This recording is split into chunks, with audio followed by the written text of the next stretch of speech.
Hi, I'm Arthur Moats, and I'm here to talk to you about my book, The Moats Theory of Life, and the amazing holiday deal we have going on right now.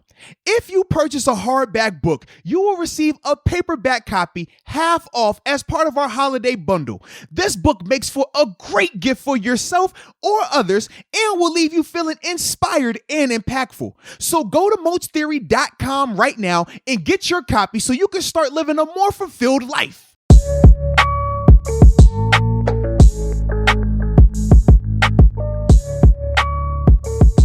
What's up? It's the Arthur Moats Experience with Deke. I'm Arthur Moats, and that's my main man, Deke. What's up, man? Come on, baby. Big game weekend, but more importantly, it's another episode brought to you by DraftKings Sportsbook, America's top-rated sports booking app. Deke, not only is it safe, but it is secure and reliable. And for all the first-time users out there, if you use the promo code Moats, you receive up to $1,000 in deposit bonus money. Let me just say that again. If you use the someone promo didn't hear code, that, right? If they didn't hear it, if you use the promo code Moats, you will receive up to $1,000 in deposit bonus money. So stop wasting time. Download the app, use the promo code, and get an opportunity to make a little money. Shout out to that hat you got on though, man. I'm digging it. Listen, I love the whole fit. We walked in right around the same time. I came in, obviously, I'm bundled up. I got my coat on, pants on. You come in, I was like, I dig the shorts. Shout out Steelers, correct? Like Steelers. Kobe. Oh, even better. It's okay. Kobe. RIP to the legend. Yeah. So I like the shorts already. Then I peeped the business casual you gave me up top. Like, I respect that, but you stayed true to your roots. The taco meat is out. Yeah, it's one of these shirts. Man. I've been looking for these type of shirts. Right, I have there, the man. one. I don't know if you know it. It's the pink one. It's got the sharks on it. Yeah, absolutely. It looks like vacation. Yes. I've been looking for those style of shirts, and I got a bunch of them in. I copped a few. That's clean. I like it. And then, of course, you top it off with, which Super Bowl one is that?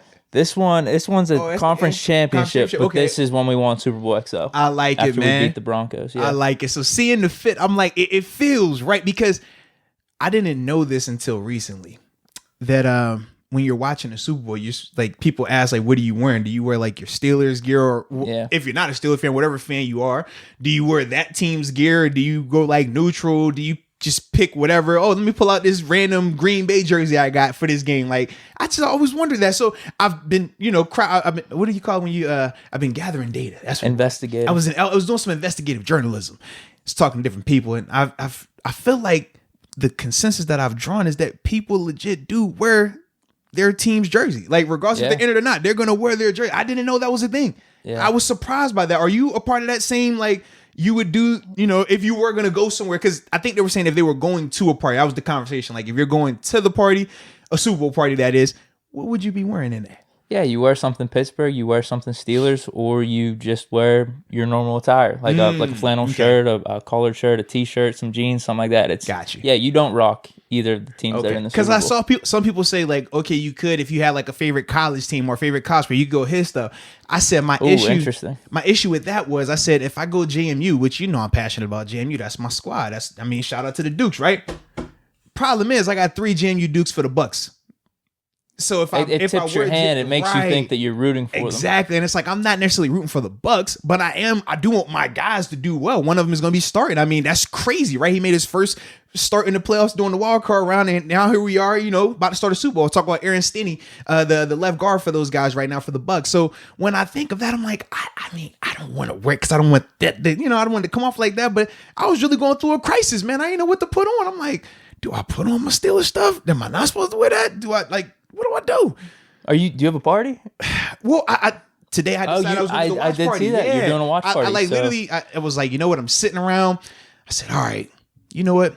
Let's have a watch party this weekend. So I was like, I'm going to do that. But then I got to thinking even more. I'm like, geez, what am I supposed to wear in this watch party? Right, now? your attire matters. Yeah, because beforehand it was simple. Throw on my lucky Steeler hat. I'm gonna throw on a Steeler shirt. Might throw on an Arthur Moats Experience with Deke podcast shirt. If you haven't got one of those, by the way, what are they doing if they haven't got one of those? I'm not sure, man. How can y'all say y'all supporters of the podcast? People say this is the greatest podcast. People say when it comes to Steelers podcast, you see the comments. I read them off. They speak very highly of the podcast. They do. Well, now we got podcast merch, baby. So you got to show some love with that. And it's all under every YouTube video that we have. It's simple, man. Just click on it, little link. It's got me and his face up there like this. hoodies, t-shirts, coffee mugs, you name it, man. So yeah, but that's what I've wanted to pass. So now they'll make you look better too, man, because I came into your house. Yes, and those pictures are dropping soon. I was actually supposed to post it this morning. I was what was I? I was wearing just like a hoodie or something. You look different with the hoodie on. And I threw on the shirt, and I was a little conscientious. I'm like, man, I've been bulking up this winter. I'm getting way too fat. Tell me, would you tell me what because I got you? Did I get you the XL or the large? The large. And he was like, yo, I might need this XL. You like holding it up, looking at it. Yeah, but no, it made me look good. That's why I was like, you know what? I'm just gonna keep the shirt on for the podcast. I mean, when I'm gonna drop the picture, like I said, I still might do it today. We got time, either today or tomorrow. It's gonna be happening soon. But we talked about, I said, man, you've been working out a little bit when you put the shirt on, man. You was cut up. That's just some remnants from like 2 or 3 years ago. But I will say this. I'm gonna put this on record. Oh, here we go. I was thinking hard past couple days, past week. I have some serious 2021 goals. Ooh. So goal number 1. Okay. I'm gonna look like Brad Pitt in Fight Club. This summer. Wow. By the summer? Yeah, summer. Maybe 3-4 months. Maybe even the spring. Sooner than that. I remember Brad Pitt in Fight Club. He was pretty toned up. He was ripped. I'm going to look like that. So that's goal number 1. Number 2, I'm going to get my golf swing looking like Rory McIlroy. Okay. All right. Now you speak about language. So, let's go. So those are the 2 goals for 2021. I don't know. End of spring, summertime. See, the golf swing, that's going to be a continuous thing. I think that'll go into fall. Okay. There's no way I'm going to be able to replicate his swing that soon. How you figure that? Well, dude, it's winter right now, so I'm not going to be able to. I mean, you could go to Top Golf though and practice shit. Like for the Brad Pitt look, I could start that right now. You know what I mean? I have like 2 or 3 months. I think the way you're looking at these two are reversed. I think you can get closer to Rory in these next 3 months than you can get to Brad Pitt in Fight Club. You must think my swing's really good right now. No, I just don't think your swing is terrible. Okay. I know what Brad Pitt looks like. Yeah. I know what Brad Pitt looks like. I know when I was a professional athlete what I looked like, and I know how much it took to get to that. It wasn't a 3-month thing, and it wasn't I'm just going like to commit to that for 3. That's the thing, for 3 months. If we're talking like 12 months, I'm committing to that long term. That's how I want to look. If I'm going to start getting these shirts, I need to start looking. I'm with you on that because I can't be this type of blog. I think. Me like sitting like this hides it up a little bit, but nah, you just look comfortable. I look bad, dude. I look bad. You. If I had to define you, if I had to define you, you are that couch that is in my TV room that we just absolutely love. Everybody speaks highly of it. It isn't the most expensive. It isn't in the best shape, but it's you. That's your go-to. And when everybody comes over to see it, they're like, doesn't look like much, but you like, bro, this is the best couch ever. I want to stay over. I don't even want to get the guest room. Can I get the couch? And we have people that say, can I get the couch? Can I get the couch? You are that couch, my friend. Thanks. It's not going to pass every eyeball test, but as I tell you all the time with the eyeball test, that's just a part of the story, baby. You gotta read the whole book, baby. And when they get to reading you, when they get to sitting on your couch, they're gonna be like, yo, Stu's legit. So that's why for me, I don't have an issue with you not being Brad Pitt like in Fight Club. I get that. I'm trying to lock in on my look here for this spring and summer. I'm with you. That's kind of my motivation. I will say this: setting the goal is the first stance, and now you have something. I'm on record like this. Yeah, you have tangible like guidelines. That's what I like, man. Yeah. So we'll keep track of that. I'm excited for you, but I definitely think because I have the post college like slight dad bod vibe right now, and I don't like that. I don't like that long term. It's cool. It's funny a little bit, but when I look at myself in the mirror, I get disgusted sometimes. So two questions. When's the last time you played golf? Last year. I actually played probably my most golf last year. Yeah. When was the last time you worked out? Oh man, it's been a minute. Yeah. I go for long walks, but that's even been like, 2 or 3 weeks ago. So that's my only thing. Now you see why I'm like, I think you could get to your golf thing a lot sooner just because you've been doing it more. I mean, you're already a gifted golfer. You already Thanks, man. You haven't even seen me. But no, listen. There are a couple things I know about you, okay? But the one thing that I do know is if you say something, that is true. You know what I mean? You have it. You're not a liar. You got some people that lie. You got some people that will set out goals, but necessarily don't put the work in to achieve every idea. But as a whole, when you say something, you do it. So when you've spoken on your golf in the past, my intent's always there. Yes, exactly. Right. You're not giving me. Oh yeah, I know I'm lying to you. Maybe I'll give an attempt. I mean? Yeah. But some people, it's like, bro, I know you're lying to me. Like you look at me in the face and you're lying. I don't get that vibe with you. You know what I mean? We've been around what 2 years now.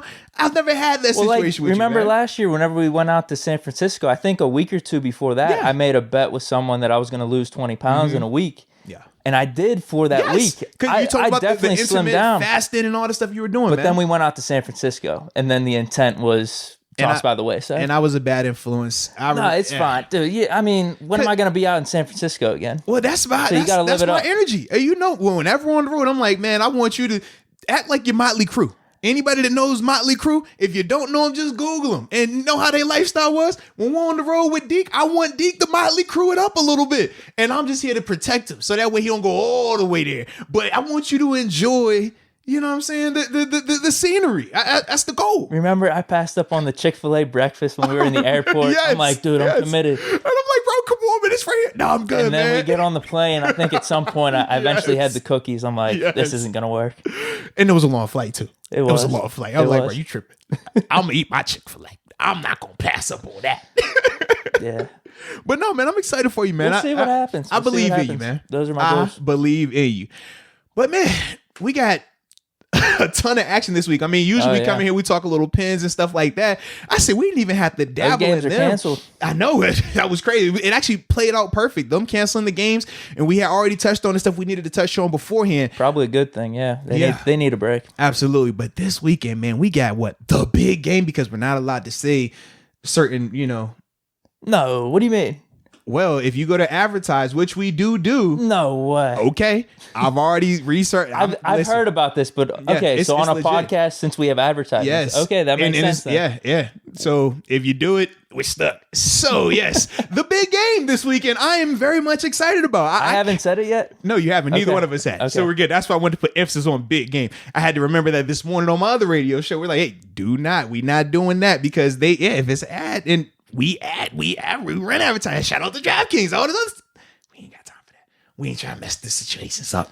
We could just clip it, but yeah, that's just extra work. We don't need to do. We don't need that, man. We're professionals, so we'll just say the big game like everyone else says, or we'll just say the Chiefs and Bucs game. It's that simple, baby. It's that simple. Round 2 of Chiefs Bucs, even. You could do that. I'm excited about it. I mean, we got that this weekend. We also have the NFL honors this weekend, and we have a horse in that race as well. So I'm definitely excited about that.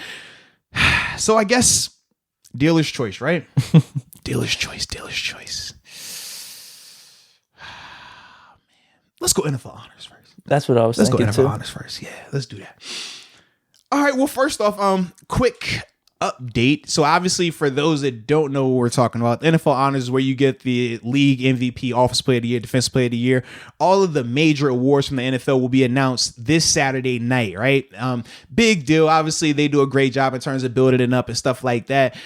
But the NFL on NFL.com, they used their reporters initially, right? The people that they used to write articles to give a mock version of these awards. So just reading those, what they listed off first, they had Aaron Rodgers as the he wasn't unanimous, but they had him winning MVP. You said this was on NFL.com? Yeah, NFL.com. Okay, I saw this too. Yeah, so they had Aaron Rodgers winning NFL MVP. They had Derrick Henry winning Offensive Player of the Year, which I always find funny that how can the MVP be an offensive player but not be the best offensive player in the league? Like, doesn't make sense to me, but that's neither here nor there.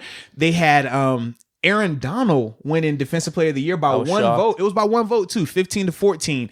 Then from there, Offensive Rookie of the Year, they went with Justin Herbert. Defensive Rookie of the Year, they went with Chase Young. Comeback Player of the Year, Alex Smith, unanimous. Yeah, it was unanimous. And then for Coach of the Year, it was Kevin Stefanski. Yep. So, way we'll do this, man. Start off at MVP. We'll say who we think should win versus who we think will win. Yep. Okay. So for me, man, I do think that Aaron Rodgers is going to win this thing. I think that they've done, his numbers speak for themselves.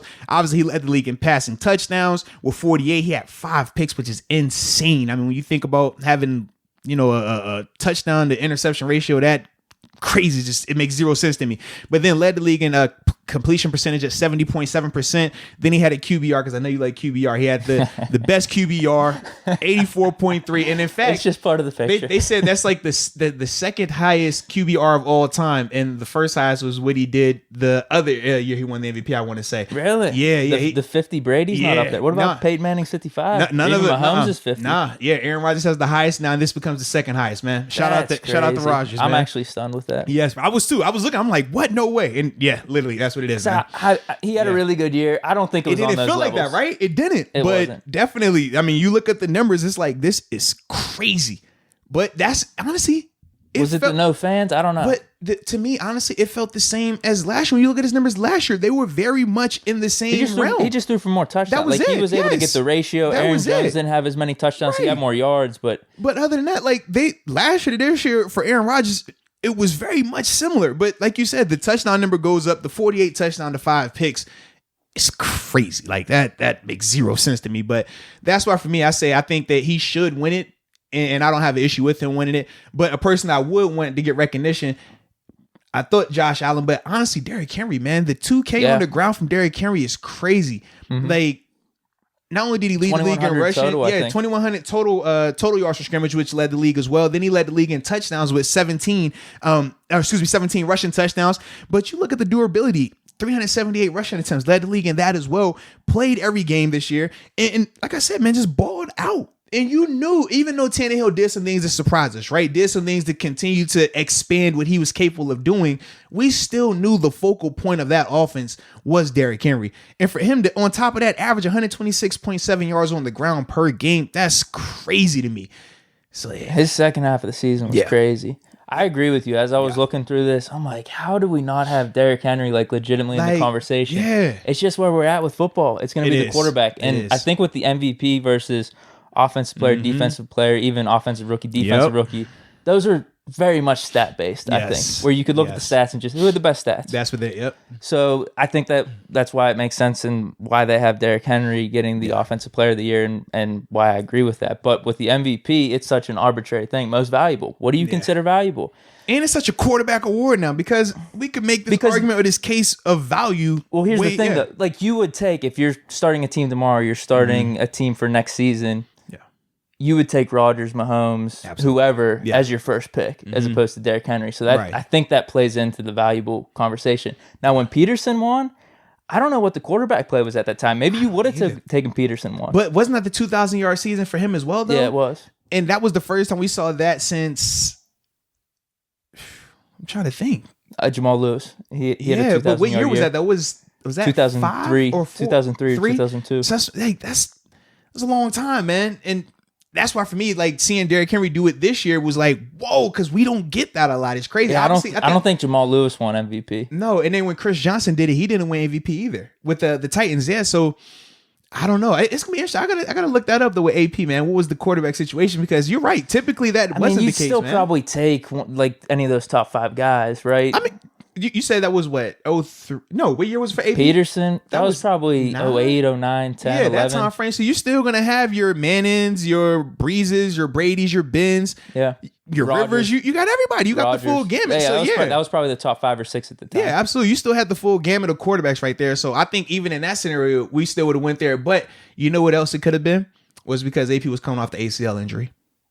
Remember, I thought he tore the ACL the year before, and then he came back and rushed for the 2,000 fresh off the ACL, and everybody went crazy. I think that was why. That might have been it. I don't know if it's flipped or not, where he had the 2,000 and then he tore it the next year. I'm almost certain it was. Okay. I'm almost certain because I remember that being the big thing because everybody was skeptical about what he would look like coming back. And literally, he comes back and it's like, oh, he went for 2K on a ACL. Like, that's nuts. And I remember being pissed that whoever was a part of the Vikings statistical staff, whoever miscounted those yards at the end of that thing to say, oh, yeah, all right, AP's good. He got the record. We don't need to run him anymore. I have an issue with them because he was supposed to break the record. I think he was literally I don't remember this. Yeah, it was either 7 or 8. It was super close of him breaking the record, but they initially thought he already had it in the 4th and was just like, oh, yeah, you're good. Don't worry about it. Yeah. My mind's so foggy on this timeline because Favre he wasn't on that team. No, Favre was. Yeah, because Favre was there, Percy Harvin. So this was Favre's amazing year, too. No, that's what I'm thinking. No. Favre's amazing year was 9 because that was Percy Harvin's rookie year. Because Percy Harvin won rookie of the year, and that was the year they went to the NFC Championship game. That was 9. AP didn't go for 2K and 9. AP went for the 2K before then. Okay, then so it had to have been 8 years. Because Favre only played with the Vikings 2 years. Right. He had the really good year, and then he had the shitty year. Yep. I guess that's the one where you took him out, right? Oh, chill, man. Well, because that happened in 10. That was the 10 year. So that would have been his second year there. So AP's before that, you think? So AP would have been in or is he after? Or is he 11 or 12? We're going to find out right here. That's the beauty of technology. I'm going to say 12 or 13 because I think he was on one of those Madden covers around that time. All right, it was him and Barry Sanders. It was like a split Madden cover. I hope you're right. I hope you are. Let's see. This is the beauty of technology, right? Because I think they were. Nope. Yeah, you're right. It was 12. So, 8, he led the league in rushing. That's what it was. 8, he had 1760 on the ground, led the league in rushing. 12 is where he went for the 2K. So, wow. So then 11 would have been when he tore it because he only played 12 games in 11. Yeah, that's had to be it. See, he was having a good season. Then he got hurt. But I just remember him like literally the next year right off the ACL go crazy for the 2K. That had to be the reason. Are you able to click on who is their quarterback in 12? I don't know who the quarterback was in 12. Let's see. You know who it might have been? The dude from Florida State. Ponder? Yeah, Christian Ponder. Didn't that's they who have it was. Joe Webb in for a little bit too in like a playoff game? Right here, it has Christian Ponder starting 16 games for them. Toby Gerhardt was on that team. You remember? Shout out to Toby Gerhardt. That was my 2010 draft class brother right there out of Stanford, man. I thought Toby was cool when I met him. Jeez. I'm not gonna lie, man. He went off in college. He did. Listen, man, it was like we went to the whole Walter Camp All-American thing, right? And because I was the player of the year for the 1AA, I got to go. So I'm like, sitting here, I'm seeing your Sues, your McCoys, your Tebows. And I'm like, oh, these guys are cool. But I was like, yo, that's Toby Gerhardt right there. Like, bruh, Toby was killing people in Stanford, man. I couldn't believe it. More impressed with him over Tebow. I was, bro. It was bad. I was. Because I thought Tebow was a product of the guys. And, Percy Armir from the crib, I'm like, man, Percy made you. I ain't tripping on you. So that was my vibe with Tebow, man. But, yeah, I was a Gerhardt guy. I was like, yo, I like his style. He's old school, just running, like, just lazy line up and just power run downhill. Like that was the vibe I got from him. Definitely. But yeah, that was. I'm trying to think who was the other quarterback. I don't see any other. Wow. Yeah, I'm looking. Let's see playoffs. I mean, AP single-handedly let Ponder play because they went 10-6 that year. They finished second in the NFC North. Yeah, he definitely helped Ponder's career out. Lost to the Packers in the playoffs that year, 24-10. Let's see who the quarterback was in that playoff game, because that might be what you were talking about. Yeah, it might have been another year, because they had a stretch. No. This is it. Joe Webb, 11 for 30, 180. I don't know what happened, because I don't see Ponder up here. He must have got hurt. Yeah. Because he was a receiver. Yeah, I remember that. Because we would always play them in Buffalo in our preseason. And he would always be the guy in the first half. We're like, okay, he might be a receiver, a gadget guy. Second half is like, now he's quarterback. So now you got to worry about your zone reads, your option style stuff, just because he could scramble and things like that. But yeah, that's wild. Some people thought they would have a better chance with him. Because Ponder wasn't that good, but like maybe the running game with him and AP would be a little bit more dynamic. Between Florida State had that span of Ponder and EJ Manuel where they both came out highly regarded. Yeah, they were good in college. Yeah, and won a lot in college, man. Put up numbers, but it just never really translated to the NFL in terms of being just sustainable success and stuff like that. Man, we're going down memory lane. Now I'm thinking like Jake Locker. Bro, he was supposed to be a stud. Man, it's crazy, man. Shout out to the nostalgia. This is what you get when you're not in the Super Bowl, Or dog, when you're not in the SB. Oh, I almost got myself. When you're not in the SB. This is what happens, man. This is what happens, baby. So don't get me in trouble today. No, you're good. So my MVP pick. Yeah, who you got, man? Who I think should have won it and who I think will win it. Yes. I'm with you. I think Rodgers will definitely win it. Yeah. All signs are pointing to that. Who I think should have won it, I'll be honest with you, dude, with this being such an arbitrary award, I think Mahomes. And you probably could attest to this if you would have asked me at any point during the regular season. Rodgers versus like Mahomes or Brady. Yeah. I still would have taken Mahomes and Brady in terms of I want these guys for a playoff run. I want these guys for a single game. That's what I consider valuable, and the numbers are close enough to where Mahomes is like only a point or two off with the QBR. They're definitely close, yeah. He played in one last game, and he has like 38 touchdowns, but he has more passing yards. He led the league in passing yards per game. So I'm leaning Mahomes, dude. He's just one of those guys. I think it's just, do you want Mahomes? Do you want Rodgers? Who do you consider more valuable? If you're going to put a take on either guy, like who are you going to bet on? I would bet on Mahomes over Rodgers. That's what I consider valuable. And like I said, all the numbers for the regular season back that up to where it's not something outrageous. Very true. And whenever it gets tight like that, when we're splitting hairs, I go back to your rules in terms of the it factor, clutch performance, big game moments. I've seen my man Mahomes and... Wait, so you're leaning Mahomes now? Oh, no, between those two? Absolutely, yeah. For who should have won? No, not for who should have won. I'm just saying if I'm picking a quarterback between those two. But you're respecting the regular season Rodgers had. Yeah, I respect the regular season Rodgers had. But if I'm picking between those guys, I'm picking Mahomes because I've seen him show up every time in big moments. Whereas with Rodgers, sometimes he shows up, sometimes it's not there. Even the time they lost in the AFC Championship to the Patriots, still did he balled out. Took him to OT and everything. He bring did them back. his. Yeah, so that's my thing. And then you look at this, man, 3 AFC Championship appearances in a row, won 2 of them, won a Super Bowl. Now he's going to another one. Realistically, has a legitimate chance of winning another one. To me, when I see Mahomes, it's like the big moments. It's almost like watching Brady in terms of how the moment is never too big. It doesn't matter if they're trailing. We saw them down 10 in the fourth quarter of a Super Bowl a year ago, and like nothing's wrong, makes a crazy pass to Tyreek Hill, gets them back in the game and changes everything. It reminds me of Brady. How many times have we seen Brady do similar things, man? Act like the score doesn't matter somehow, some way. Down 28-3 at 28-3 at halftime versus the Falcons in the Super Bowl. What does he do? Come back like nothing's wrong. Dude, me and my buddies, man, we're watching this game. I will never forget it. It's halftime. Everyone's saying, "Oh, it's over." Me and my buddy looked at each other like, dude, it's not over. Like, bro, and funny thing, I wasn't even watching Super Bowls when that happened. I know. I remember you telling me about that. I just remember people hitting me up like, bro, at least y'all got lucky, man. Falcons whooping people. Falcons doing this to people, man. Falcons, they are big. I'm like, all right, whatever, cool. And then again, I get the same text, bro, you ain't gonna believe what happened. Oh my God, bro, he's the GOAT. I've never seen this before. I'm like, oh, all right, thanks. That Peyton Manning video that he did. Did you ever see that sketch he did? No. Where he was, it's this whole sketch he did where he's having a Super Bowl party. He just retired, has all of his friends over. He's wearing a Falcons shirt. He's like, oh man, I'm really rooting for the Falcons. I think Brady's lost a step, whatever it is. And he's cheering, going crazy throughout the first quarter, the second quarter, and then even I think they scored again. Or was it halftime 28-3? I thought it was either 28-3 I think they scored in the third quarter off their first drive. Yeah. So he's going crazy, and then all of a sudden, man, Patriots start coming back. He starts like kicking people out and saying like, "Man, everyone shut up in here!" And then he tosses a football at the TV screen whenever they score the last touchdown. He's like, "Hope you guys had a good day."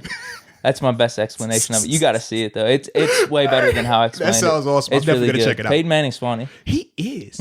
Like I know people want get Peyton in the booth, get him in the booth, I don't necessarily need him in the booth. I love what he does now. Like his film breakdowns that he was doing with the detail. Mm-hmm. Then obviously where he takes that little like touring thing where all right, we're gonna go play this sport with Dion. We're gonna I love him in that role because nobody expects him to be funny. But he has just this wacky just sense of humor, man, and it shows up in a big way. And it's so just different from what we expected when we saw him throughout his career. This just type A, super focused, football, no smiles, no nothing. Now you see a whole other side of him. I'm a fan of it. For sure. All right, so that's indeed. MVP. Offensive Player of the Year, who I think will win, is Derrick Henry, and rightfully so. I mean, we already talked about him in terms of why I thought he should get consideration for MVP. But I will say another person I do want to get consideration here is my man Josh Allen, baby.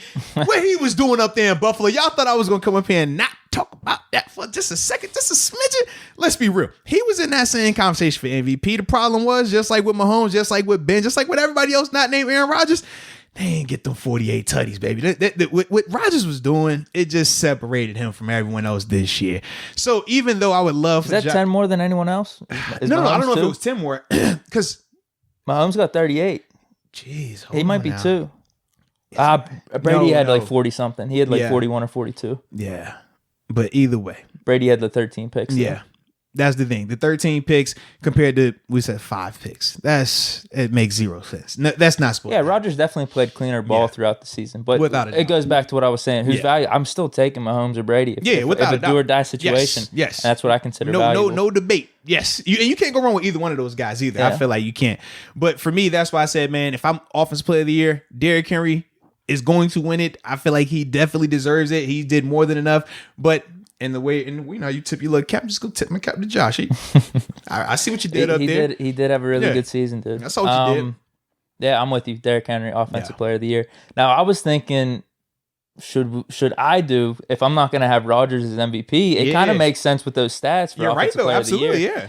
But let's give the nod to Derrick Henry, dude. I'm with you, man. You don't get that kind of year all the time with running backs. Nah. Crazy. Like, with how his career started, back-to-back years. Think about last year. He went crazy, led the league in rushing. Then you come back. We know how running backs fall off a cliff. Running backs, man, they hit after a couple of seasons. They usually get 2 to 3, and after that, it's just done. Him and Zeke's trajectory is opposite. Came into the league, slow start. Now it's unbelievable for the next 2 or 3 years. You just hit it on the head right there. Zeke came in best running back in the league right off the bat between like him, Bell. Maybe nope. I ain't saying he's best running back. I I felt some type of way. I was right with Le'Veon. Hell yeah, no, it was between him and Le'Veon, and then like every other year, maybe it'd be Gurley would be tossed in the mix. David Johnson would have a good year. I know you're not a fan of David Johnson. It's nothing personal. He had an amazing fantasy year though. That's why people love him. That was my issue. It was like people took the fantasy year that he had and made it like, oh, he's the best running back, better than L. Bell. And us in Pittsburgh, and rightfully so, we took it personally. It's like, what you mean? Like, we played against this David guy. That ain't like what we see in practice every day. Like, it's different. Not saying that David's not a good player. He is a good player in his own right. But don't put him in the L. Bell category. Right. Don't put him in the Zeke category. It's levels to it. And that's and since then, that was my initial introduction to him. So our foundation was forever off. Yeah, 100%, because he was on one of my fantasy teams. Yeah. So, like, foundation was forever off from then on, man. Yeah, I didn't even realize what fantasy football was at the time. I'm just like, yo, what do you mean? How can this guy be? That year, he was a sleeper. So no, he wasn't. Nobody expected it. You weren't picking him in the first or second round. He single-handedly won your league. And he's a small school guy, too, man. Nobody, like I said, nobody expected that. But he definitely did his thing that year, man. Yeah, I'm with you. Derrick Henry for Offensive Player of the Year. Now for the tough one, huh? Now for the highly debated one, the one that's going back and forth. And as I said earlier, the NFL analysts and reporters, they were, a 1 vote difference on this thing. Defensive Player of the Year we're talking about here. Whoa. See, here's the thing. I didn't think this one was going to be the most highly debated. I was thinking Offensive Rookie of the Year. I don't. But I think Offensive Rookie of the Year will be debated. I think Offensive Rookie of the Year, Defensive Player of the Year. And I do think maybe some coach. People, I was going to say coach. I feel like some people will make a case for others. But to me, this one, I think this is more of a debate than Offensive Rookie of the Year, because we still know, as it pertains to these awards for offensive players, when a quarterback is in the running, we know, and we saw this last year, Josh Jacobs versus Kyler Murray. We see, like, when it comes down to, if it's close, they edge or lean towards quarterback. It's a quarterback-driven league. We know this. So that's why, to me, it's like, even though we're going to get up here and make our cases why it could be a lot closer, I don't feel like it's going to be as close as this Defensive Player of the Year one is. And I mean, like I said, we looked at the votes from the NFL people. They had literally 15 for Aaron Donald, 14 for TJ Watt. Now, this is my thing. And I've said this before up here. I can literally sit up here and make a case for either guy. And I can read off the stats for either guy and make the case knowing both guys' stats for why it's either a plus or a minus for either guy. Like, we can do that, right? But to me, I'm biased. So I'm not even going to do that. I'm going to simply say the guy that I feel should win is TJ Watt. Why?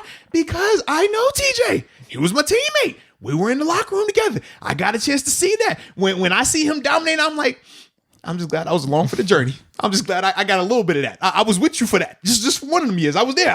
You know what I mean? Like, I like that. So that's why, for me, I don't even care about how we can make that. Because I guess I can sit up here and say, well, man, you look at what TJ did. Look at his numbers. Led the league in this, and this. Only played 15 games. But then I can say, look at Aaron Donald. His numbers aren't too far off, and he did it from a D tackle spot, which historically you don't see that at all. I can make that case. I can make the case of how TJ showed that not only is he an edge rusher, but he can be dynamic and versatile in terms of coverage. We saw the interception that he had, the PBUs. He had 7 pass deflections this year.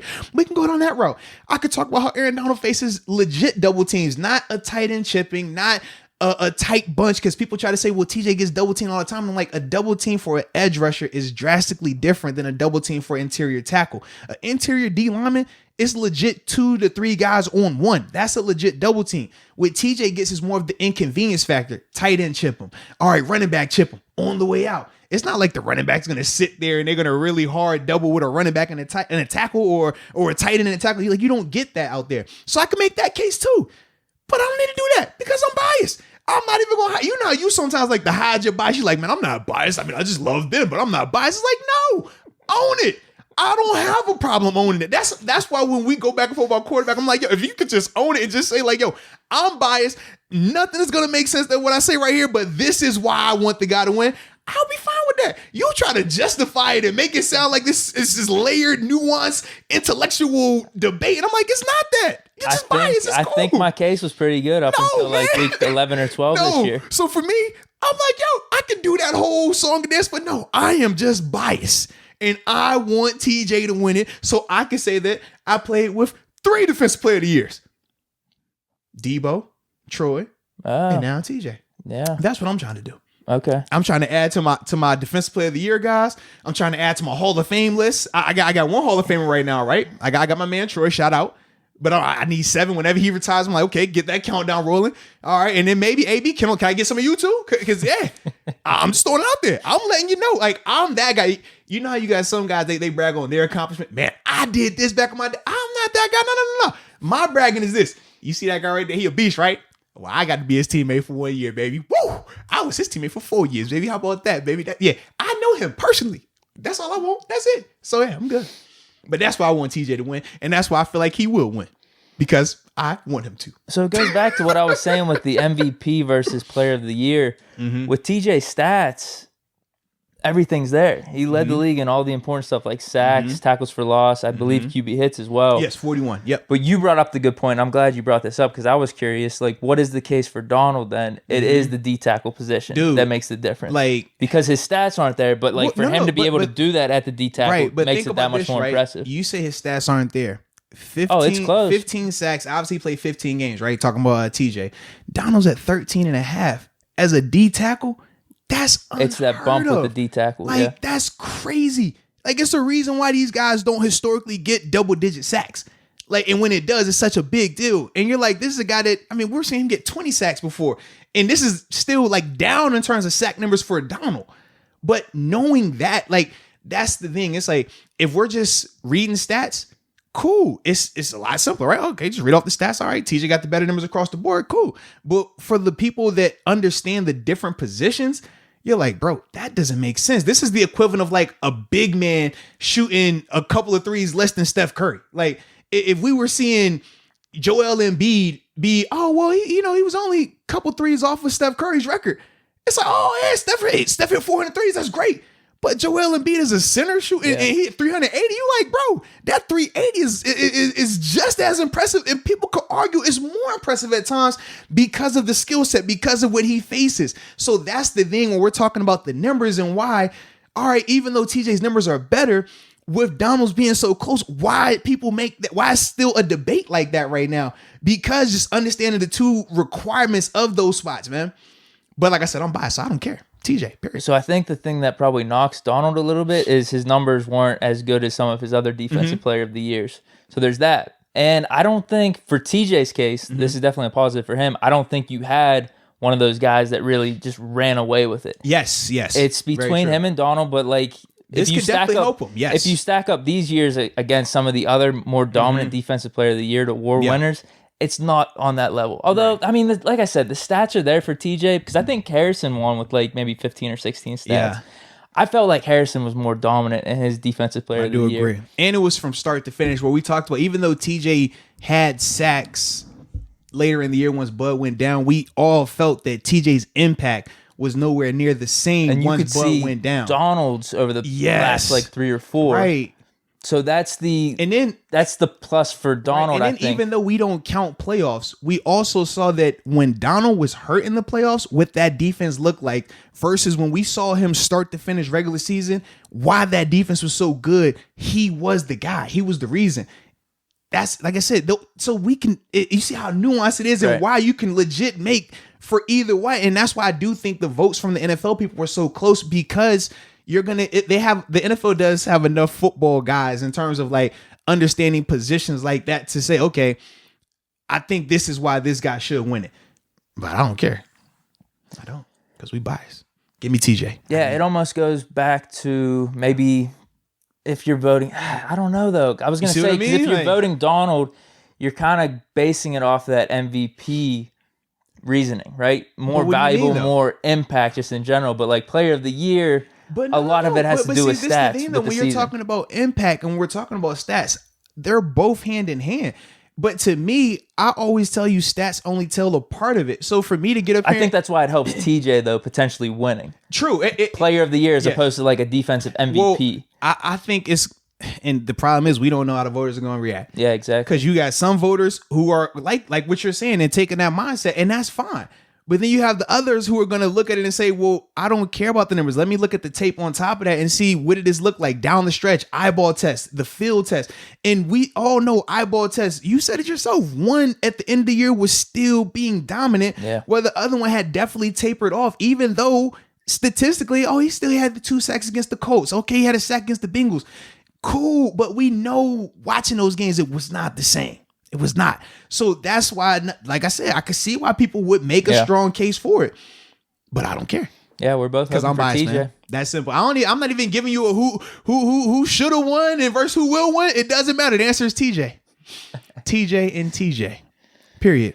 Trent, that guy. Yeah. TJ. Let's see what happens Saturday. Yes. He's going to join his brother in the pantheon of NFL Defensive Player of the Years, and I look forward to it. I'm going to round of applause him. That's how it's going down. All right. So now we have Offensive Rookie of the Year. This is another tough one. Who I would like to win? Justin Jefferson, because I'm a fan of his game. Watching him even more, seeing the impact that he has. The way that we tried to talk about Chase Claypool in terms of drawing all of this coverage attention and things like that. And we said, man, watch the tape. It really wasn't like that. They were just playing regular coverage. It just wasn't. Sometimes they just weren't throwing the ball. Sometimes they weren't really looking at him like that. Justin Jefferson on the flip side, he was getting that type of coverage. I literally, like I said, I'll be watching him on tape. I'm a fan of him. And you see, man, just play in and play out 2 and 3 eyes every time he's running a route. Like, it's nuts. And this is with them having Adam Thielen. It's not like Adam Thielen grew all the attention, similar AB Juju situation. It wasn't like that. This man, Justin, was getting all the attention and was still balling out, still putting up gaudy numbers, 1,400 receiving yards as a rookie. That's nuts. Like, he went crazy this year. Let's be real about it. He did. But I don't think he's going to win it because it's a quarterback-driven league, and there happens to be a rookie quarterback who came in to good old sunny Southern California and happened to throw 4. Let me make sure I read. How many games? 13, 14 games? I think it was 4. No, because Tyrod got hurt. When did Tyrod get the second game? I think it was going into the second game, right? Yeah. So right around 15 games, my man throws for 4,336 yards, 31 touchdowns. 10 picks. That's just, it makes zero sense to me for a rookie to do that. 66.6 completion percentage. The third quarterback taken too. Yeah, man. It's nuts. And then a 69.6 QBR. But like I said, this is as a rookie. You throwing for 4,300 passing yards, 30 touchdowns, 10 picks. Like, wow. That to me, knowing the quarterback position, how tough it is. Knowing how tough it is for rookie quarterbacks on top of that. And then he was the third quarterback taken. And it was a not the best situation that he got thrusted into. It wasn't like... Well, the first game was against the Chiefs. Right. And it wasn't like they had a chance to get groomed throughout a preseason or get groomed throughout training camp and things like that.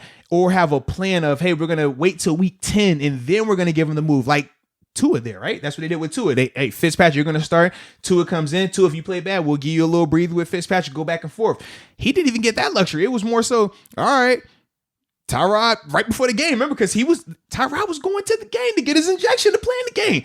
Punctured lung, whatever happens. Justin comes out there, balls out, and then from there on, man, I mean, you see what he did, man. It was just crazy. Hindsight's 2020. It's one of those things, though. How was Tua picked before Herbert? After looking at the rookie season, it's like crazy. Yes and no, though. Because when you're drafting somebody, you're drafting based on what you saw in college and what you project them to be. Once you get to the NFL, all of that concept goes out the window because now between coaching, between the personnel that's around you, between your division, it's a lot that they have going on. And then the politics of it too. Like I said, with Herbert, he didn't have to worry about once he got the job. It was never they're going back to Tyrod. It was never even a conversation. Whereas they flirted with it a little bit because first 2 weeks. I mean, they had to. They had to because of the whole lung and I said, man, this is my boy. I like Tyrod's from the crib. I said, man, if you put him out there, man, I'm calling Anthony Lynn myself. Like, bro, have you lost your mind? Like, what do you mean you're thinking about this thing? No, you're not. It's done. Even Tyrod tell you, he's not even thinking about this. My man Tyrod went from, yo, it's time for the game to he started posting religious scriptures. Man, I'm just on this journey. I could do all things through Christ. Man, it says, just one day at a time. I say, man, I'm liking it too. Like, bro, I'm with you. I already know what you in. I've been in that situation before. I love what you're doing, baby. But dog, I'm not even gonna lie to you and be like, yo, you should be getting started, man. You get your opportunity. I'm not gonna lie to you like that. No, you shouldn't. No. Justin was like that. Now I will say this though, Tyrod, you're in a good position right now. because there's a lot of, mid-tier teams that need quarterback, need a stable guy, and not everybody's going to be able to get one. So you're going to get another opportunity. You're good. Don't worry. But it's not happening in LA, baby. It's not there. So, it's got to be Justin, though. That's for me, at least. So you're saying Jefferson, you want to win? I would want Jefferson to win just because how Herbert dominant he was, but Herbert is going to win. Yeah. I'm calling for it. I think this hasn't taken place since 03, 04, maybe. And it wasn't for Rookie of the Year. It was a co-MVP. It was Steve McNair and Peyton Manning. I'm calling for it, co-Rookie of the Year. I would love that. Let's do it. Come on. Why not? Why do we have to do this where, one or the other? You are co-Rookie of the Year. I like this new shirt, Brad Pitt fit, golfing like Rory, Deke. I like this. That right there. Set some goals and you change a little bit. Yes, and that was a bold, hot take, but it was like, it made, I like that. I think we can all get behind this. Yes, that was good. Round of applause for my dog Deke, man. Y'all gonna put respect on Deke, man. Stop trying Deke in these comments. Shut up, bro. I got nothing more to say. That was awesome. I think we can all agree with that. That would make me, that would be perfect scenario. Can I get code defensive player of the year too? Can I get that too? Oh man, whoa. I am a Donald fan. I'm a Donald fan. I love watching Aaron Donald. Yeah, a lot of people are here in Pittsburgh. Exactly. He's a Pitt guy, and I'm not a Pitt guy, but I'm just a fan of him. And it was funny because for me, the reason it started, right? I got a chance. Obviously, this would have been either, I want to say, was this rookie year for him? This would have been 13 or 12, 13 time frame for me. But I remember I'm rehabbing, and every day, obviously, our weight room at the time in Pittsburgh was getting remodeled. So they have spring ball going on inside the bubble. So I'm doing my rehab every day. I'm just over here going to work. And I remember I just see my man over here. And no, he wasn't at Pitt still because he was doing the knife thing. I remember watching the knife thing going on. I'm like, yo, this is a psycho. You have you seen the videos of the knife thing? I think those were fake knives, though. No, they're fake. But either way, they better not be real. Why would you do it with real knives? I thought they were for a second. No, I mean, I definitely did. Serious? I mean, if they are real, he's definitely psycho. But no, but they said afterwards they were fake. Yeah, I never thought they were like. I did. Because I'm thinking to myself, like, as a pastor, I'm like, I understand the concept. You're working on your hand-eye coordination and just your reaction time, right? If I see a hand flash, because especially for him, he's getting guards hands, he's getting center hands, he gets a lot of hands to splash. So you got to be able to just react wherever. And I get you, and that's cool. And I understand the knife. Oh, it's dangerous, cool. But never did I think like, yeah, you should deal with real knives. Like, nah. Why would I want to do that? No. What? Why? I'm telling you, a lot of people thought they were real. Wow. Yeah. All right. Cool. Until we confirmed that they were fake. Yeah. So I remember I was watching them though, and I would be over here doing my little cardio because I couldn't run at the time. I'm still rehabbing. And I'm just like, dang, this dude, he works here every day. I mean, he's pocket. I'm like, all right. It reminded me of like the. Oh, so he was doing that in Pitt. Yes, because the video came out, 2 or 3 years ago. How late it was, yeah. But literally, you would see him, the same dude that's in that video, and literally they would start at one end of the bubble, and I think it was like we had an 80. It was 80 yards on the indoor, and literally you just see him walk all the way down, just bop, bop, bop, bop. I'm just like, yo, all right, cool. So I liked it, man. But since then, that was kind of like my introduction. I'm like, yo, I like how this kid works, and then from there, it was like, oh, and then you see him start to dominate and really just take off. And you're like, okay, it makes sense now. But yeah, I had to check for him because we had Cam Hayward and Coach T. We talk about how he motivates guys, right? Motivation. I tell you how he motivates different people. He would tell Cam right to his face in the big room in front of all of us, you already know I want Aaron Donald over you, baby. And he was just going first. So every time I was like, and Cam was my dog. So I'm like, Cam, man, I don't care about this Aaron Donald guy. He ain't like you, Cam. Cam, bro, he ain't got nothing on you, Cam. I'm gassing him up all the time. I'm seeing, like I said, I'll go in here, I see him do his little knife thing. I'm like, he ain't no Cam. He ain't no Cam. You see this Apple Watch? He ain't no Cam. Cam, you know what I'm saying? He ain't Cam. And then you get to the game, you're like, oh, okay. All right. It's different. It's different. I'm sorry. I respect you. Please forgive me. I've sinned. This is blasphemy. Nudge Cam on the shoulder. Sorry, bro. I was lying. Hey, you my dog, but come on, bro. You gonna tell me I'm better than Von Miller? Is that next? Like, is that what we doing here? Like, all right, then. If you ain't gonna tell me that, I ain't gonna tell you that. I value your friendship. I'm not gonna lie to you like that. Yeah. So that's how that whole thing played out, man. All right, so co-rookies of the year. Yes, I like that. On the offensive side. Rookie of the year, and I'm not opposed to co-defensive player of the years either. Really? I wouldn't be opposed to it, but I don't want it to happen though, honestly. I feel like it's weird. I feel like you could do a co-rookie of the year and it doesn't cheapen the award. I feel like if we co-defensive player of the year, I do feel like it'd kind of cheapen it a little bit. Oh, I thought you meant co-defensive rookie of the year. I'm sorry. No. Okay, I'm you're talking about for TJ and Donald. Because I feel like if it's Donald, it doesn't hurt him for the co-defense player of the year. I feel like for TJ, though, it's going to be kind of a slight to him. Like, for sure. Well, you won it, but you didn't really win it. You know what I mean? That type of scenario. And I don't want that to be his first one like that. Definitely. So, yeah. All right. Defensive rookie of the year. I don't really care who the category or who the other players are. For me, it's Chase Young. Should win it, will win it. Got my vote. Yeah, I'm with you. Yeah. Everything's pointing in that direction. Yeah. The impact. I know he only had 7.5 sacks, but you go off the eye test and impact and what everyone says about him. Yes. Like, sometimes he was the best player on the field. And the attention. Every time they got to slide, every time they got to send people over there. If not, he disrupts it. It's certain people, and very similar to TJ, right? TJ, Donald, JJ Watt, even though it might not register on the stat sheet, right? It's not a pressure. It's not a tackle for loss. We can't really put a what this is, but you can just watch it. And you're like, this play is made because they're trying to do everything they can to avoid this guy right here. They're trying to make sure this guy can't make the play. And it just so happens that it, makes them a little shorthanded over here, and they make those plays. Chase Young was giving them that.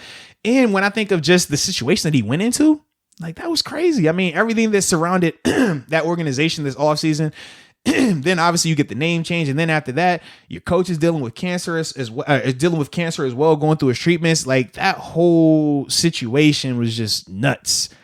But yet he came in as a rookie in his hometown as well, going back to that DMV area, and still be able to ball out at a high level. Yeah. I'm with you, Chase Young. I think that's, I said co-rookie of the year on the offensive side. I think everyone can get behind that on the defensive side as well. I like this, man. Yeah, Chase Young. I like this everybody get together vibe with you right now, Deke. I like it. Yeah. Are you all right? I'm nervous, good, man. Dude. I'm good. This heightened sense of enlightenment, it has me wondering, like, are you on your final journey? Like, what's going on here, man? Are you really about to write a book? You know what I mean? Like, I'm waiting for you to say, I'm in a state of nirvana. I've experienced everything that I need to experience in this realm, and now I'm going to take my talents to a different galaxy. I'm waiting on that vibe from you, like, you know what I mean? Nah, I'm good, dude. I like it though, man. Yeah. I like it. All right, we got 2 more. Wow. Yeah, man. Coach of the year. Who I think will win is Kevin Stefanski. Who I would personally like to win, or at least I think should be in that conversation, is Sean McDermott. I'll give for both of them real quick. And with Sean McDermott, the reason why I think that, he should be in that conversation, or at least be getting those types of consideration. When you think of Buffalo, we obviously know what he's been able to do up there throughout his 3 years now that he's been there, right? Double-digit wins, back-to-back seasons, playoff appearances, led this team to the AFC Championship this year. But it was different this year because the expectations were a little bit higher surrounding that team this year. It was talked about in terms of... I didn't think they were going to live up. Right. Yeah. And a lot of people had their questions about, man, can they win the division? Especially when Cam Newton signed with the Patriots. And then we saw around week 6, as good as they were playing, the Dolphins were still in the mix, right? And it was just that whole thing of, can they live up? Can they keep winning? And they kept doing it. They kept winning. And in big games as well. And then obviously what he was able to do in the postseason. Now, granted, this is a regular season award and the votes were already done, but to even confirm the thoughts and the feelings, it was like, man, seeing what he was able to do with that team in the postseason and the run that they went on as well, I'm like, man, I can respect that. But to me, the reason why it has to be Kevin Stefanski, from my perspective, this is a Browns team that before Kevin Stefanski got there, they won, 1 game in 2 years? It was just something just disastrous. And we also know throughout the history of the Browns, especially in their recent history, how much they've struggled to win or to even find a stable coach. And this guy, in no offseason, no preseason in terms of preseason games, a condensed training camp during the middle of a global pandemic, he takes the Browns to win double-digit games, win a playoff game on the road versus your division foe. Like, he wasn't even coaching. Right. And like, to me, I'm like... And then played the Chiefs tough. Like, think about when you're talking about everything that they had to endure. And like I said, and I don't even like the Browns. We don't. No, I do not want to have him win Coach of the Year, but it's I don't think you can debate it. I'm just like, man, when you think about that organization and how we view the Browns, think about not even Steeler fans. If you just go to a regular fan and say, hey, man, what do you think about the Browns this year? They're trash. It's the Browns. Like, even though they got good players, even though they went to it was, they're trash. The Browns. The Browns are the Browns. Like, everyone says it, right? But you saw how that changed Stefanski motivated those guys. He had them playing good, like really good ball. Like, think about how Baker looked. Baker had one of his best years, man, was controlled, understood when to take chances, had them offensively just playing the style of play that was best for them in terms of leaning on Chubb, leaning on Hunt. When I think of all that, like I said, as much as it pains me to talk about them like this, I feel like I need to go like gargle with mouthwash and dynamite. Like, it just is what it is. Like, I can't be a hater. I don't want to be a hater in my life. And I would be a hater if I didn't, pay my respects to Mr. Kevin Stefanski, man. Tip my cap. I ain't got to have him tip your cap. Thanks. All right, there we go, man. I was thinking the same thing as I'm going through these awards. I'm like, man, can I just say Reed? Would they go 15-1? Which I do think he should get respect as well, because it's weird. We don't talk about the coaches that continue to win, right? They go 15-1, 14-2 after coming off a Super Bowl win. We just look at it as, all right, cool. But sometimes to me, that's a lot tougher than when you don't have expectations. Playing in Pittsburgh, playing in Buffalo, and seeing the difference of when you have expectations surrounding you and you have to win double digits, you have to get there every year, and how much of a strain that was. To see them do it like that, I'm like, God, man, I took my cat down too as well, man. But he can't get it though. No, yeah, I think Stefanski's going to win it, and I think he deserves it too. Goes back to everything you said. The Browns were just terrible. I mean, so much dysfunction. You go from Hugh Jackson, and then they had a little bit of a run when Greg Williams was the interim coach and Baker in his rookie year, because they fired Hugh, I don't know, week 4, 5, 6, something like in the middle of the season. Yeah. Went on a little bit of a run, but because still dysfunction. That's right. Baker got mad with Hugh for going to get a job in Cincinnati. My man got fired. You traitor. What? How? My man was fired. I remember that. Yeah, that was hilarious. We're going all down memory lane today, man. But then instead of hiring Williams, they hired Kitchens, and then last year was a complete disaster for them with all the hype. They traded for Odell Beckham. So they haven't had a legitimate season since, I think Derek Anderson in 2007, they went 10-6, but they missed the playoffs. Mike Pettin had him in 14. That was 8-8 with Manziel. It was a combo of Manziel and Hoyer. Yeah, because at one point, weren't they like 7-3 or 7-4? At one point, they had like a nice rate. They had just blasted us, and then from there, they just, the final stretch ended up costing them, man. Yeah, so they just really haven't been that relevant in terms of contention or even just playoff contention over the past like 20 years. And for him to come in like this, off this COVID off season, 11-5, and then almost beat the Chiefs. Like, seriously. Like I really did not want to say all this because I feel awful they beat us in the wild card. Like, I'm still pissed off about that. But that just goes to the job that he did as coach of the year. Well, and my thing was, it was like, not only like, because when we talk about that game from a Pittsburgh fan standpoint, it's a little bit different how we view it, but because I still think we should have won. Like, we were the better team and everything, but in terms of coaching, getting your players prepared, all that stuff, it's like, damn. And to me, like, when people outside look at that game, they're like, man, the Browns, they handled the Steelers, and then obviously the Steelers made it close in the second half, but I mean, granted, games aren't over in the first quarter, but you saw how that game started and what they were able to do. Like, all of that is still falling under Stefanski. Like, those guys don't do that. Even with him not being on the sideline, they don't do that if he hasn't laid the groundwork, if he hasn't put the time in the foundation and them actually buying into that. And like I said, I hate to talk about them like that because it sounds like we like them, and we don't. We actually, in fact, they're kind of like when you're walking in the backyard. This for all my pet owners out there.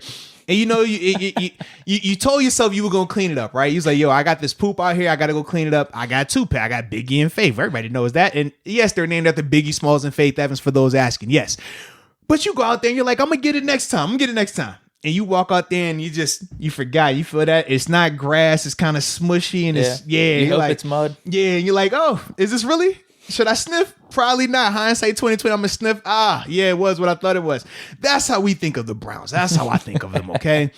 So, yes. But I got to respect it right now, man. They are who they are. They beat us at home in Heinz Field. It sucked, but they are who they are. So, yes, I do think Stefanski should and will get it done. Glad to hear that we're in one accord, unfortunately. I was really hoping that you was going to give me some Steeler bias for that one. I ain't want Tomlin. I would rather you said anybody. I thought you were going to drop a Randy Fichtner for a second, man. Anybody like I said, I think Reed would have been the one that makes the most sense. I could have went McDermott too, but I think I still have that rivalry with the Bills going on where I couldn't really say that. So Yeah, I think Reed would have been the safest choice then. Yeah, man. Most neutral, he went 15-1. I wanted to LaFleur, I couldn't do that. Not without the season ended. I thought about Flores. That's not a bad call. I just don't like how you get, you have the game with all the chips on the table versus your division rival, the Buffalo Bills. Last game of the season, and the Bills go out there and drop 50. They put 50 on them. Like, you can't have 50 points put on you in the NFL. And we know Flores is a defensive-minded coach. He does really well with that type of stuff, which was why we were a good defense. Yes. Yeah. I mean, they were a legit defense. Like, a lot of people didn't talk about them. You look at the year Xavier and Howard had down there. You look at how that defense played in terms of the turnovers they were generating. They were a really good defense.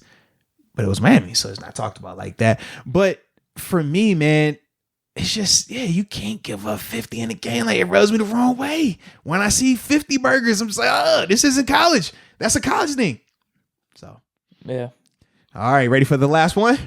I am, yeah. Comeback player of the year. Now, I remember we had this conversation a couple weeks ago, and I had said that because of this guy almost losing his life, that, man, I think that he was going to win this regardless, right? And I remember you telling me, like, bro, like, what Ben's been able to do because the elbow and things like that, like, he should be the guy. You pointed to the numbers and things like that. But for me, I still haven't changed that. Dude almost lost his life. Are you going should and will for this? Yes. Okay. Okay. Because the true definition of a comeback player is somebody who's had to come back from crazy adversity. That's why I had an issue last year when Tannehill won it, because I was like, he wasn't hurt. It was just he played bad early in his career, and now because he played good, he gets comeback player of the year. Whereas for this, it's like, this is what the award is supposed to be about. Guys that, like Ben, for example, he's in this consideration. He should be in consideration, but I can't put an elbow injury. The wrong comeback. Right. I'm like, if Alex Smith has the ACL injury, I don't even care about his ACL. If it was ACL, MCL, PCL, I'm still going to ride with Ben. But when you start showing the pictures and the graphs, which we got force fed every week, which we saw, it went from 7 surgeries to 17 surgeries to 700 surgeries. And we're not making light of the situation, but it was just like the legend of this leg and the surgeries continued to grow to where it was bigger than, the actual leg. But when I just think of this dude and the leg looking how it looked, the gangrene that was setting in, the infections, the dude, like, okay, you might lose your leg, and then there's, not even gonna lose your leg, you might lose your life. Like, when it gets to that point, it doesn't matter about statistics. And then you look at the fact that they were 5-1 under him when he was the starter, and obviously he led him to the playoffs. Didn't get a chance to play in that game because of injuries, but they looked like a different team. We saw that team when they played us. Yeah, his stats weren't that amazing, but you could definitely tell he made a difference when he started playing quarterback for them. So that's my thing. It's like, if it's any other injury, it would be a no-brainer. Give me Ben. Yeah, because Cam didn't have that good of a year. Question. I don't even know who else. I guess Gronk kind of in the running, but not to the he didn't get injured. He just retired and came back. So that was my thing, man. Whereas if this is any other year or versus any other injury, sure, 7. But when you're talking about a guy who was losing his life, it's the equivalent of if Ryan Shazier, and granted he's already retired, but if he were to ever somehow, some way come back and play in a game, it wouldn't matter if that man blew every coverage and didn't make a tackle out there. We all know he would win it unanimously because of the severity of the injury. It's certain injuries. It's just like, bro, as much as I want to give it to our, you know what I'm saying? I can't even say my guy because I know how much you love him. So it's like our guy, you know what I mean? But I can't even, like, just because it's like, dude, he almost died.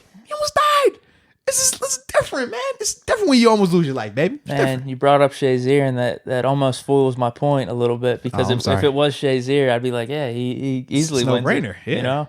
Maybe not. I don't know, though. I don't know what I would look like in 2 or 3 years down the line. I don't know. Because we know, whatever equals Ben winning in this argument, everybody else is a casualty of war. Shazier just became a casualty of war right there for you, man. We've seen you do this with the wide receivers before. You went from, hey, our wide receivers are the best in the AFC North to, man, our wide receivers are terrible. You look at the cast that Ben's playing with. So I'm just saying. Shout out to my dog Shay. I'm gonna take the knife out your back. I know he just said in a normal year, if Shazier any time would have been, you would have won it. I used you in the wrong argument. All right, this includes 7, and as much as he loves you, he loves 7 a lot more. So.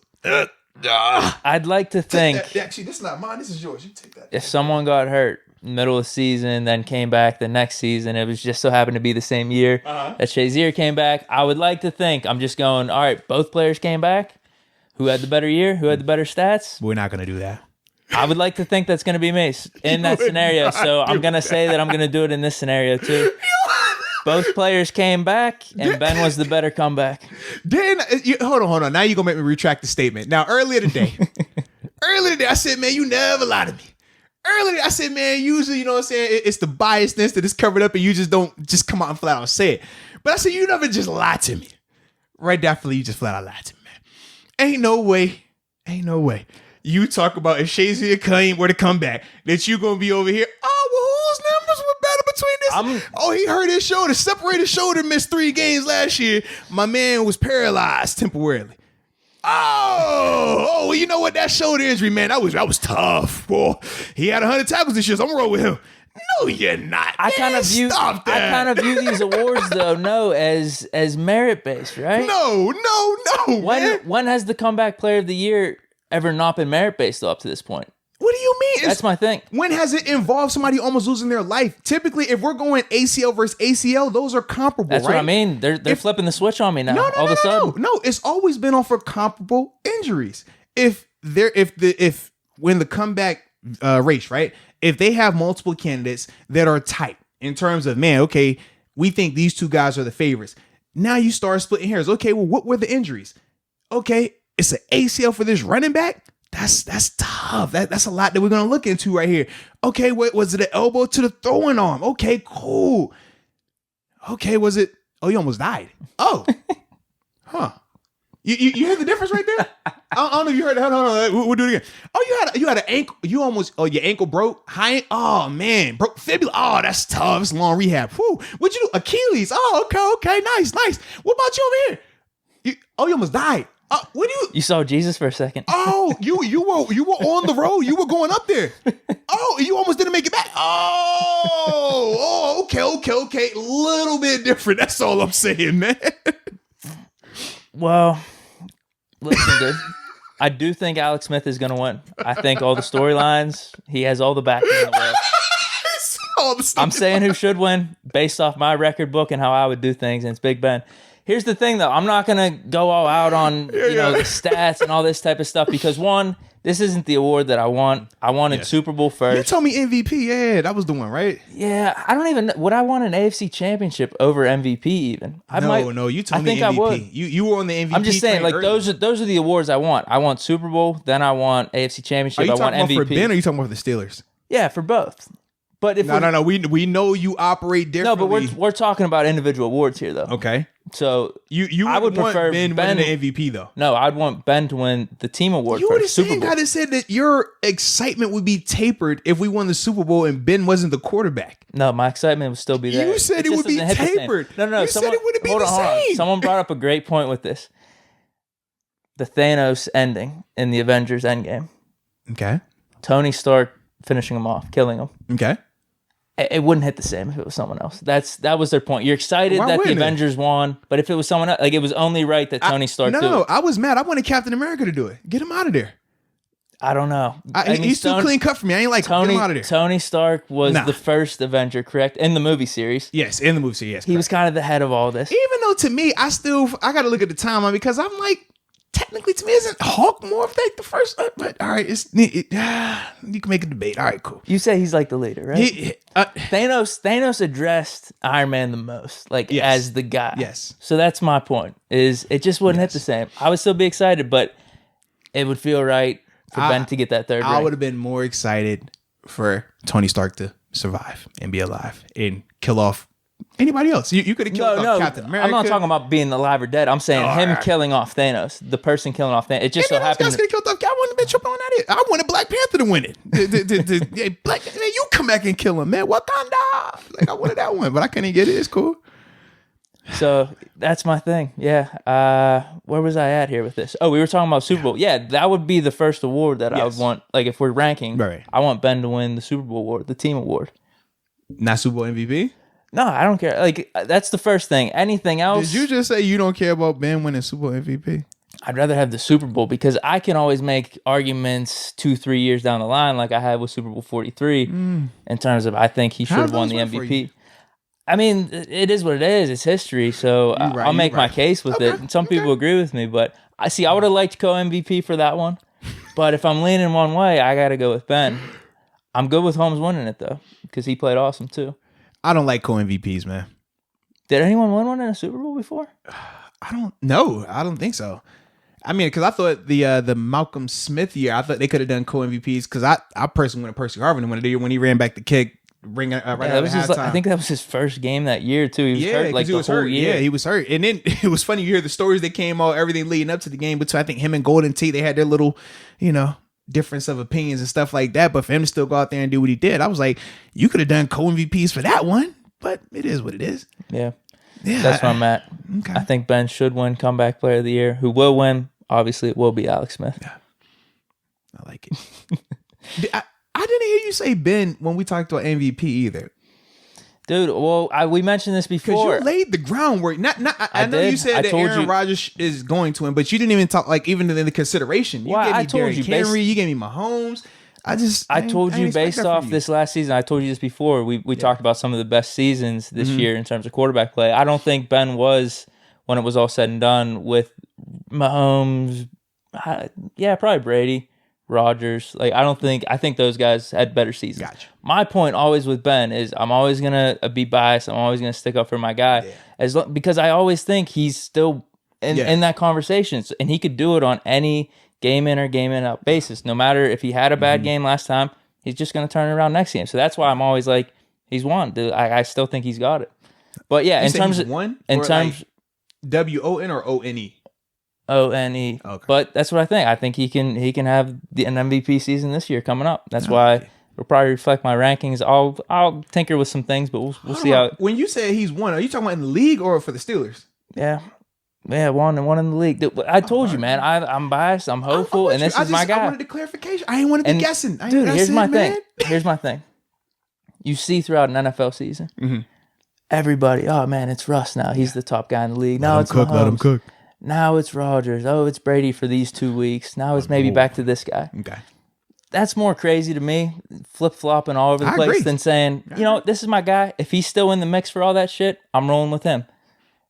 If that's wrong, I don't want to be right. To each his own. To each his own. But I like it though, man. Like I said, I still think he's in that class, and we've talked about this before. So that's why I'm gonna have my guy at number 1. I like it then. But yeah, that's what I mean. In terms of MVP for this past season, and it goes back. Like if we're looking at previous seasons, Brady's 50 touchdowns. Like, yeah, dude. All right, you got MVP there. Yeah. Even though Ben had probably the second or third best quarterback season that year, in my opinion, it's like, what can you do? And the years that Mahomes and Rodgers had is what it is. Ben had a stretch of bad games. Respect. Whatever. That's growth, though. I can respect the growth for you, man. Dude, well, I told you, you're on this journey of enlightenment. I am not. Are you like you Buddhist? You've been meditating. You definitely been meditating. Shout out to the internet.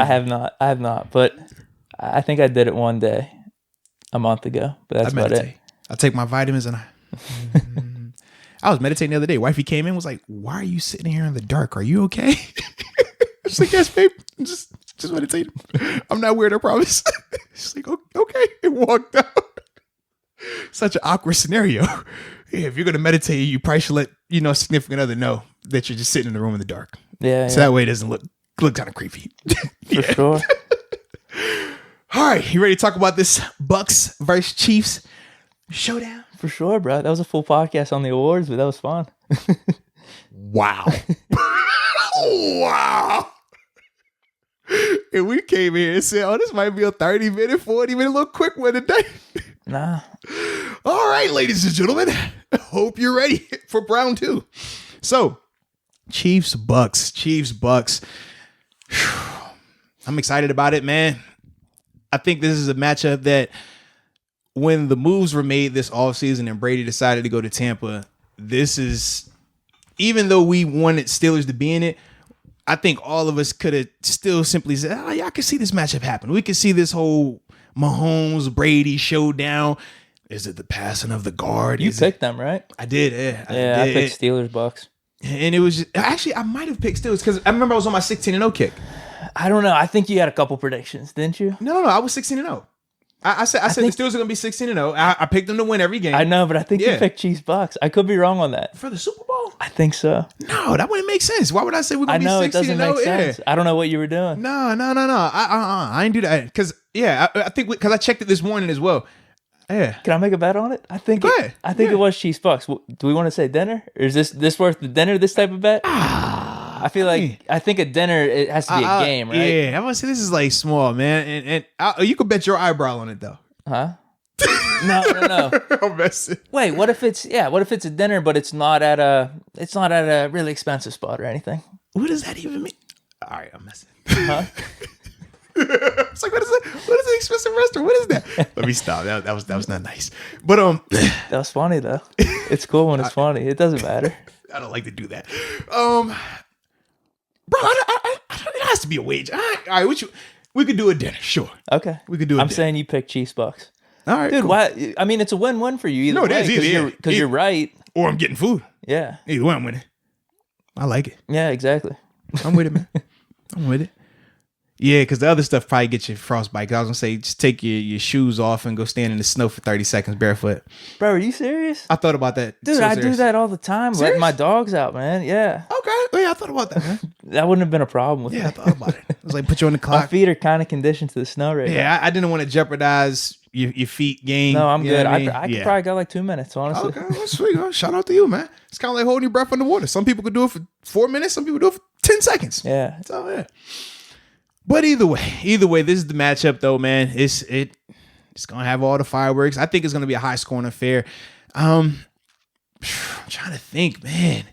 Who am I more excited about seeing?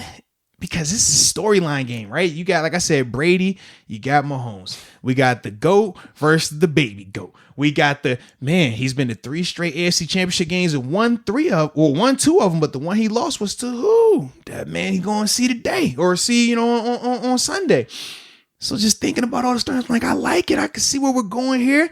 Then also you got the L-Bell AB game. Who going to get a ring? God, they told them neither one was going to get a ring after they left Pittsburgh. They were going to be 0 without my main man 7, and here we are. One of these guys going, and you know what? I wasn't like a lot of Steelers fans. A lot of Steelers fans, they banished those guys, man. They banished them, right? L-Bell never return here. I hate your guts. AB never return here. I hate your guts. I hope you get a flat tire and run out of gas every day you're driving to work. That was the energy that a lot of people had towards them. And I'm not going to tell you were right or wrong in having that. Everybody has their feelings. I'm not a judge. I don't care. You can be mad if you want to. For me, it was simple.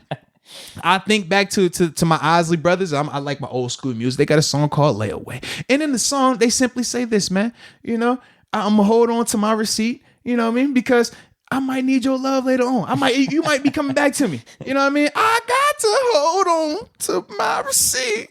Oh, to redeem your love. That's exactly what I need. And right now, I got my receipts for either one. So whoever cashes in and wins on Sunday, I'm redeeming. Hey, baby, I told you, boy. Hey, congrats, boy. Hey, interview. Nice way to cook. That's what I'm talking. Might need to make that happen. Yo, nice way to make it happen. Boy, I'm so proud of y'all, boy. Boy, I knew it. I knew you had it. Double like I got my receipts. I'm ready, man. All right. So I'm just keeping that vibe. But I'm excited about that one too. And then I was like, man, okay. Then I got my whole coaching storyline, right? You got Andy Reid. Man, he went from not being able to win in the big game to now he's about to go back to back in the big game. Crazy.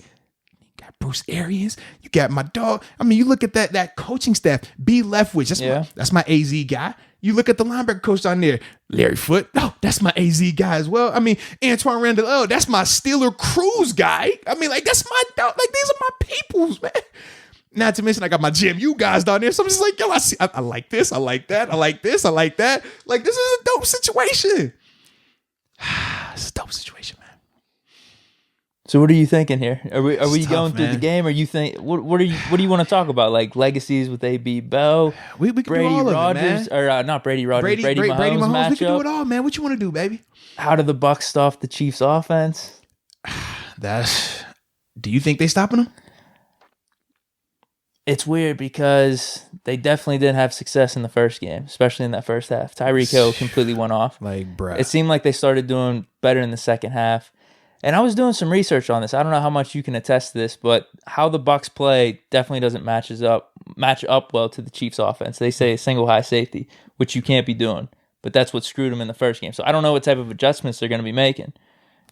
Do you see anything that could be happening? I told you that was a dilemma last week when the Bills played them. We saw that. Like, you can't play single high safety with Tyreek Hill out there. He is a walking nightmare. And Tampa was stubborn. They tried to stay in there. I remember texting my boys like, yo, they're going to run them out of here if they don't get out of this single high look. And it literally took them the whole half to figure that out. And then from there, they changed it. But it was too late by then. But the problem is, if you don't play single high, now you got to worry about, okay, this running situation. Because at the time, they had Clyde, and then obviously they still got zone, looking to come that hurts the run defense. Absolutely, because now you're losing a defender in that box, and you don't want that either. And you obviously know, too, that some of these times where you're going with this single high look, they're playing out of a sub package because of some of these matchups, right?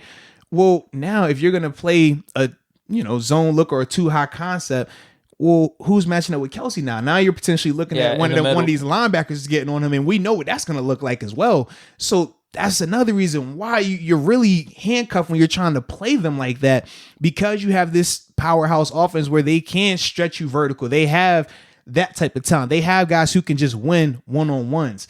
Some teams struggle with that. They have guys that you scheme open, guys that are good versus zone in terms of finding the soft spot, but they're not necessarily just, it doesn't matter the coverage. It doesn't matter the offense. He can win. And right now the Chiefs got that. So that's why, to me, I'm just like, I think that the biggest way the biggest way the Bucs stop the Chiefs offensively, it has to start with the rushers, man. JPP, Jason Pierre-Paul, Shaq Barrett. Those two guys, obviously Sue in the middle, they have to figure out ways to just create havoc, to just disrupt, hit Mahomes as often as you can. And even with that, I still don't think it's going to be enough, because that secondary compared to these receivers, it's a mismatch. It just is. But that's going to be the thing that I can see. Very similar to when the Giants beat the Patriots in what year was the Strahan, Tuck, O.C. Human year a year. Like, it's going to need to be that type of just getting after those guys up front to give them that chance, man. I just don't think it's going to happen like that, though. Yeah, I guess you could say throughout the course of the season. But they do have a big injury, though. The tackle, Fisher, he blew his Achilles out. Yeah, in the AFC Championship. So that's going to be interesting, and man. And the Bucs, I feel like, I don't know what it is, man. I don't know if you want to attribute to Brady, him coming down, bringing the culture, whatever it is. Mm-hmm. I feel like they play timely defense or step up when they need to, because situationally good, man. You could have said the same thing last week against the Packers, even though I think the Packers offense is a little less exposed than the Chiefs, but it's very similar. It was like, how are they going to match up against the Packers offense? What's Aaron Rodgers going to do?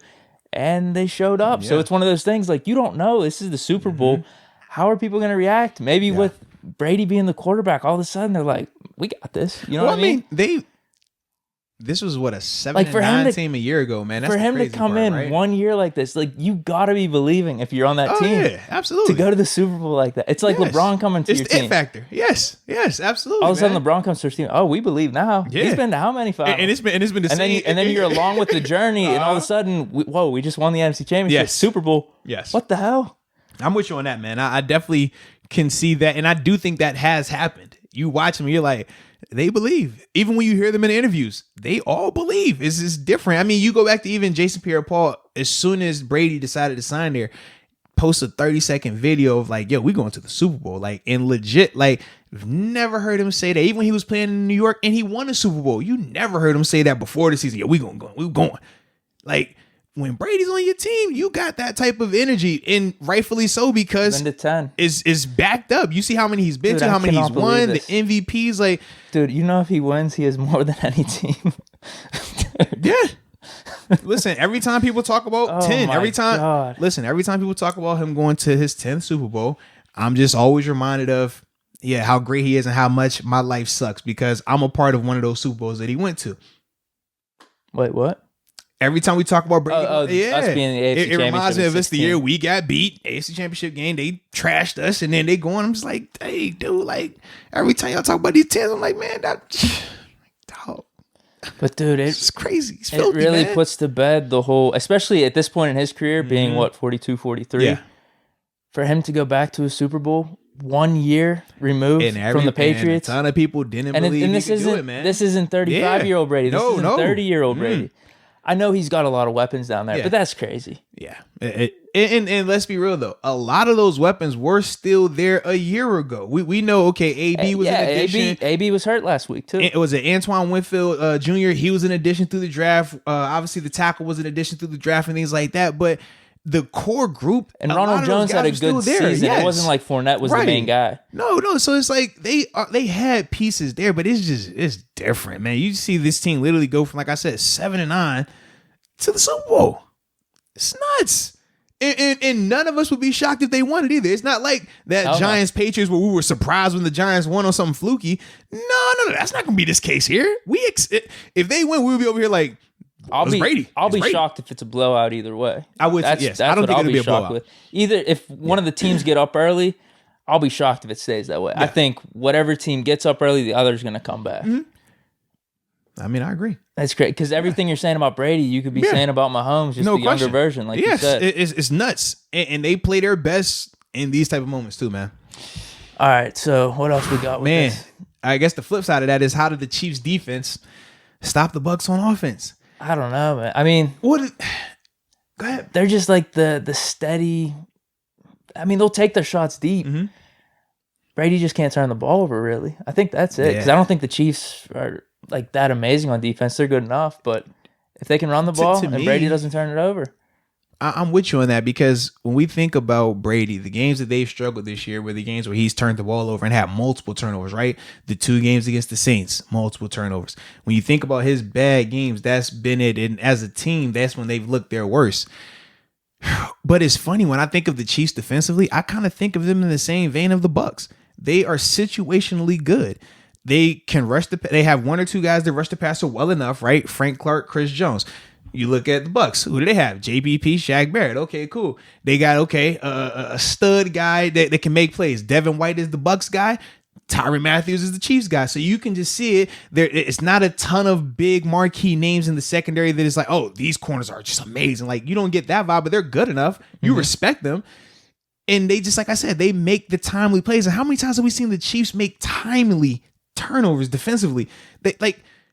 It's weird. They're not a dominant defense. Like, I don't stopping the Browns when they had the momentum with 4 minutes left. Yeah. Even in the Bills game, Bills trying to make a comeback at the end, and okay, we can get this pick right here at the end. Like, it's just different in terms of how we view those 2 teams versus like how we look at the Steelers, right, or how we would look at the Ravens or the Bills defensively early on in the year, right? It's all right. We hold them in a higher esteem, a higher regard, but with the Chiefs, it's like they're good enough, but we don't feel like they're going to come in here and pitch a shutout. We don't think that they're going to I don't personally think they're going to keep Brady from scoring 21 points. Like, it's just like, could you be hot randomly in the 3rd quarter or the 4th quarter? Yeah. That's when it matters. Did you make the right adjustments? Did Chris Jones make this sack on 3rd down to keep this drive from extending? They make them kick a field goal. Like, is that what's going to happen? Because that's both of their defenses. That's how I look at them, especially versus the offenses that they're going against. Because both of these offenses are talented, and very much equipped, in terms of personnel. They are matchup nightmares. And they got people that can get in the ball.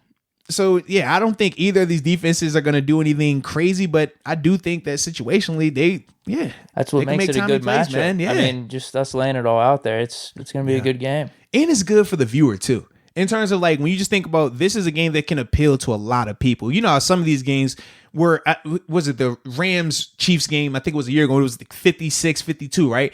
If you love offense, you watch that for defensive guys. You're talking like that Monday night game. Yeah, you remember that one? It was like for us defensive guys, I'm like, I didn't like it like that. I was like, yo, you gotta play better defensively, man. But this is a game where you're gonna see enough offensive explosion and you're gonna see enough defensive playmaking to make it a good game, but exciting game that if you've never watched football, you could turn on and be like, yo, this was fun. And the names are all there. Yes. So that's why for me, I'm just looking forward to just thoroughly enjoying a game with no interest in it, right? Like, it's not like we're watching the Steelers play where now we got to be on the edge of our seats for some people. Some people not watching it. Some people going through their routines and their rituals and all this other stuff. We ain't got to do that this week. Just vibe. Survive. I'm just kick back like that. Feet up. That's what we on. And to your point with the Chiefs-Rams game on that random regular season night being such a high-scoring affair, the opposite where people were lamenting the lack of scoring was the Super Bowl with the Rams-Patriots. So like you said, it could be a nice combo of both. Or in which no one should be complaining. Yes, indeed. And I thought defensively, I like the Rams. Dude, you look back defensively, it was good, man. It reminded me of the football I grew up with. Yes. Like mid-2000s. Like some of those games we were winning, it's like 16-10 or something like that. Absolutely, man. Who could make the timely play? And obviously, Brady, once again, timely pass to who? Gronk, usual suspects. So, yeah, man. I just think that, I guess it won't be a low-scoring game like that, but this is, like you said, that game where we can all just enjoy it. Okay. Do you want to get into this, the AB Bell? Which one? I was just going to say, how about this question? Whose legacy is impacted more with a ring? Obviously, AB, just because he's going to be in Hall of Fame conversations, and that's going to be, if he wins it, that gives him that extra nod that not only was he dominant during this window, but he's also a Super Bowl champion. Does he need to have at least 40 yards, 50 yards? I don't think he needs to. I think just him having Super Bowl champ next to it, it's going to be kind of like Shady McCoy, right? When they talk about Shady, they list off all his numbers and it says Super Bowl champ. We know he didn't even play in the game, a year ago when he won it with the Chiefs. Holy hell, yeah. I forgot exactly. About that but now. He's still listed as a Super Bowl champ, and it just changes how you view him. You're like, dude, with those numbers and that ring. I mean, 20 years down the line, someone will forget about that. No question. But that's how it's going to be viewed. So I think AB, similar concept. They'll look at this and be like, man, you see the numbers? Oh, and he also has the ring. Hall of Fame. Like, I think that can get over some of the, not saying that it should in terms of his off the field transgressions, but I think when it comes to voters and how they would view it, that would, in terms of him having Super Bowl next to his name, Super Bowl champ, I think that would kind of it would help them overlook some of the other stuff. I think if he can just get a couple catches, a few yards, it doesn't have to be anything crazy, just for the respect with the ring, because I feel like, well, he's going to get more time than Bell, probably. Assuming. But it depends, because they don't even know if he's going to play yet. He's been limited. AB? Yeah, he's been limited with a knee injury. Yeah, he missed practice. I think his first practice was yesterday, maybe, and he was listed as limited. So, yeah, because it's him, Winfield, and another guy. They've had him as limited. And, yeah, to me, anytime guys are limited this late in the week, it makes me nervous, because I know, okay, the practices aren't getting longer. In fact, it's the opposite. They're getting shorter. We're taking the workload off for you. So if you're not able to go out here and practice full speed in that setting, what makes me think that you're going to be able to do it in a game, especially and if they were handling him like this throughout the year, kind of like what Pouncey and Ben were, okay, they don't practice on Wednesdays. They're just going to go Thursday, and they might have something light Friday. If that was the case, different. But with AB, knowing him, first off, AB doesn't go for that. AB's the guy that's going to fight you if you tell him he's not practicing today. Like, that's his energy, and I love it. But he's never missed practice like that. So seeing him limited multiple days and knowing how he grinds for the Super Bowl, I'm like, I've seen AB, man, after that thing happened and when we played the Patriots, it was like, did you break your leg? Did you not break your leg? Whatever happened to your leg? And my man was barely walking, but his rehab was so crazy that, man, when it was time to come back, he was good to go. Oh, that was the Jaguars. Yeah. Okay. But like seeing this, I'm just like, man, I don't know. It's making me a little nervous. And knowing as a receiver too, like, you have to be able to run. That's his thing. It's not like he's a big receiver that can just position you to death. He is an explosive, just outwork you, can run all the routes, very precise type of receiver.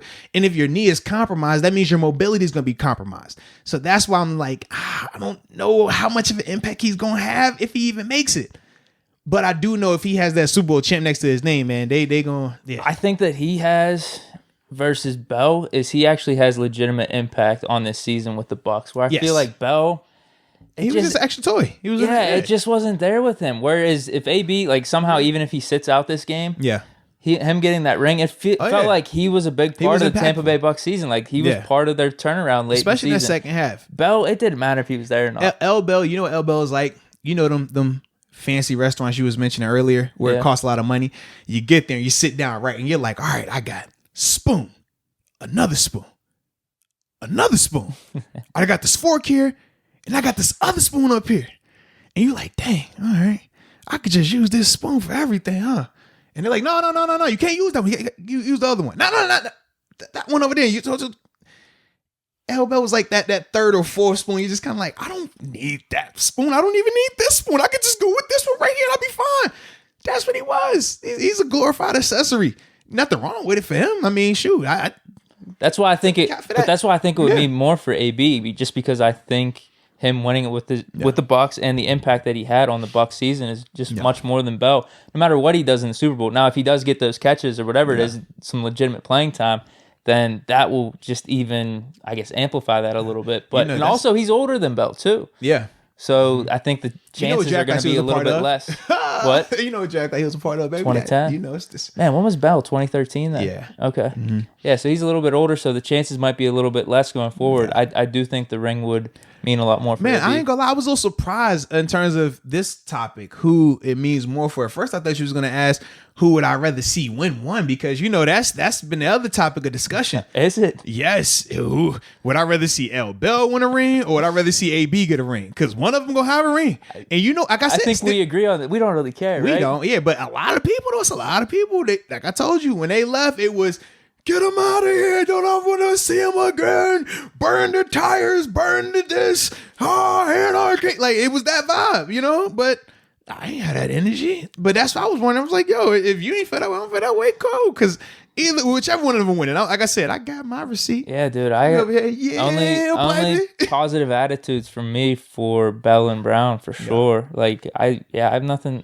Yeah, I've always liked them when they were with the Steelers, even when they left. You heard me how many times last year, the past couple years. Wait a minute. Bell return, AB return. I was calling for it. How many times? Wait a minute. What? Wait a minute. What? Hashtag the return 8-4. Think it's gonna. I know what you're bringing. Reports have been coming out. We're gonna take, before we get to this final stop of score prediction, we're gonna take a quick detour.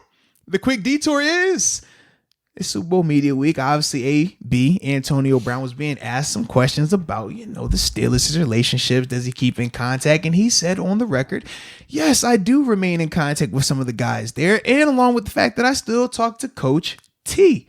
Coach Mike Tomlin we're speaking of. And it kind of got Steeler Nation up in a little bit of a ruckus. There was, oh man, you don't need to be talking to our coach. Like, we can't stand you, man. You ain't coming back here. It's over. Then the other group was like, well, wait a minute now. Hey, big fella. Hey, big head. You sent that. What you doing? 3-1. What you doing? What you think I'm doing? Well, I hope it's what I mean? So I'm like, hey, hashtag the return. I told you. As long as he's in a good place mentally, and it doesn't compromise his health or the health of others around him, I am for it. So if everything is cool on the home front, if everything is cool, when he leaves the football facilities, big fella, come on now, come on back. We might have a little bit of money for you. Might have a little bit of money. I know. Seven talked about his pay. Man, he said he wanted Pouncey and Juju, but hey, because Juju got a market, we know Juju gonna get paid. That money could go. AB's a little bit older. What's the market gonna be like? Wiser this time, a little more humble. Do we have an 8-4? Does anyone have the number 8-4? Come on, no one wore 8-4. Is available. Ooh, your locker's right there. 2 of them, corner suite, just the way you like it, baby. Come on, why now. are you doing this to me? You mocked me whenever I was calling for it last year. Now you're bringing it back. You're dangling it in front of me. It can't be a last dance without AB being a part of the last dance. You know who else is a free agent too then? And he cheap. And he gonna be cheap. Connor ain't coming back now. It's already a market. We already there. You said in a year like now where the money is going to be a little tight, we got to find different ways to upgrade in certain positions. Then you might as well do the whole Watt thing on defense. Why can't we? We already broke down how that scenario can happen. It would bring much joy to my heart. Why are you doing this to me right now? I'm so excited right now. I'm just saying. Do you see how all the stars have perfectly aligned? And check this out. Dude. Check this out. I just think about how next year's roster can look. Super Bowl champion Antonio Brown. Next to Super Bowl champion Big Ben. Next to Defensive Player of the Year J.J. Watt, who's next to his brother who's Defensive Player of the Year T.J. Watt. Oh, and then we get L. Bell, who already said he feels more revitalized since sitting out, because they asked L. Bell, they said, man, when you decided to hold out, do you regret that? And he said, no, actually, I don't. Obviously, the money took care of itself, but I feel younger. Much this year either. He was like, I don't have a lot of wear and tear, which was important because we talked about the 2 back-to-back years, 400 touches. That will kill you for running backs. So to hear that, he's going to be refreshed, revitalized, super motivated for two reasons. Number one, because he's coming back here and wanting to prove that he still is the juice man. But number two, because he would be coming off of the defeat in the Super Bowl to his new teammate / former teammate, Antonio Brown, who Mr. Big Chest will come in and wear his ring on occasion throughout the season, just to remind everyone that he's a Super Bowl champion. That's the scenario, baby. He's going to teach the young receivers. Let them know. Let them know. And imagine LeBron going to the Heat, coming back to the Cavs. They came back. AB with the receivers. Exactly. And just think about this. We said Deontay Johnson. Why do we like Deontay? Because he reminds us of AB. You know what? Someone brought up this point. He might. I think he reminds me more of Santonio Holmes, which actually. is fine. Maybe a combo, but yeah. Yeah, that's fine. I can see the scenario as well. But either way, what's better than being taught by the guy that people say, in terms of route running, or at least catching, in that vicinity? Yes. Dude. Is there a better route runner in the league? Well, and AB was AB. Was there a better route runner? Was there a better guy, more short-handed guy? Like, no. Why not have him back there? He could teach you. Deontay Claypool, you're a megastar. You're on the way to becoming a megastar. You don't think AB can teach you how to be a megastar and how to learn from his mistakes? Mm-hmm. He can teach you that.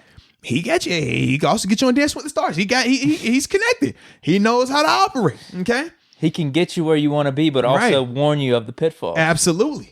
He was the big brand before the big brand. I'm just throwing it out there. So we have like Juju and Claypool. They're too close right now. Yes. AB's distance. He's like 10 years removed. It's not a conflict of interest anymore. Yeah. Yeah. I can talk to you from a position of love now. So I'm just saying, man, it's a perfect scenario. I like it. I need it. Oh man, dude. We want to talk Last Dance.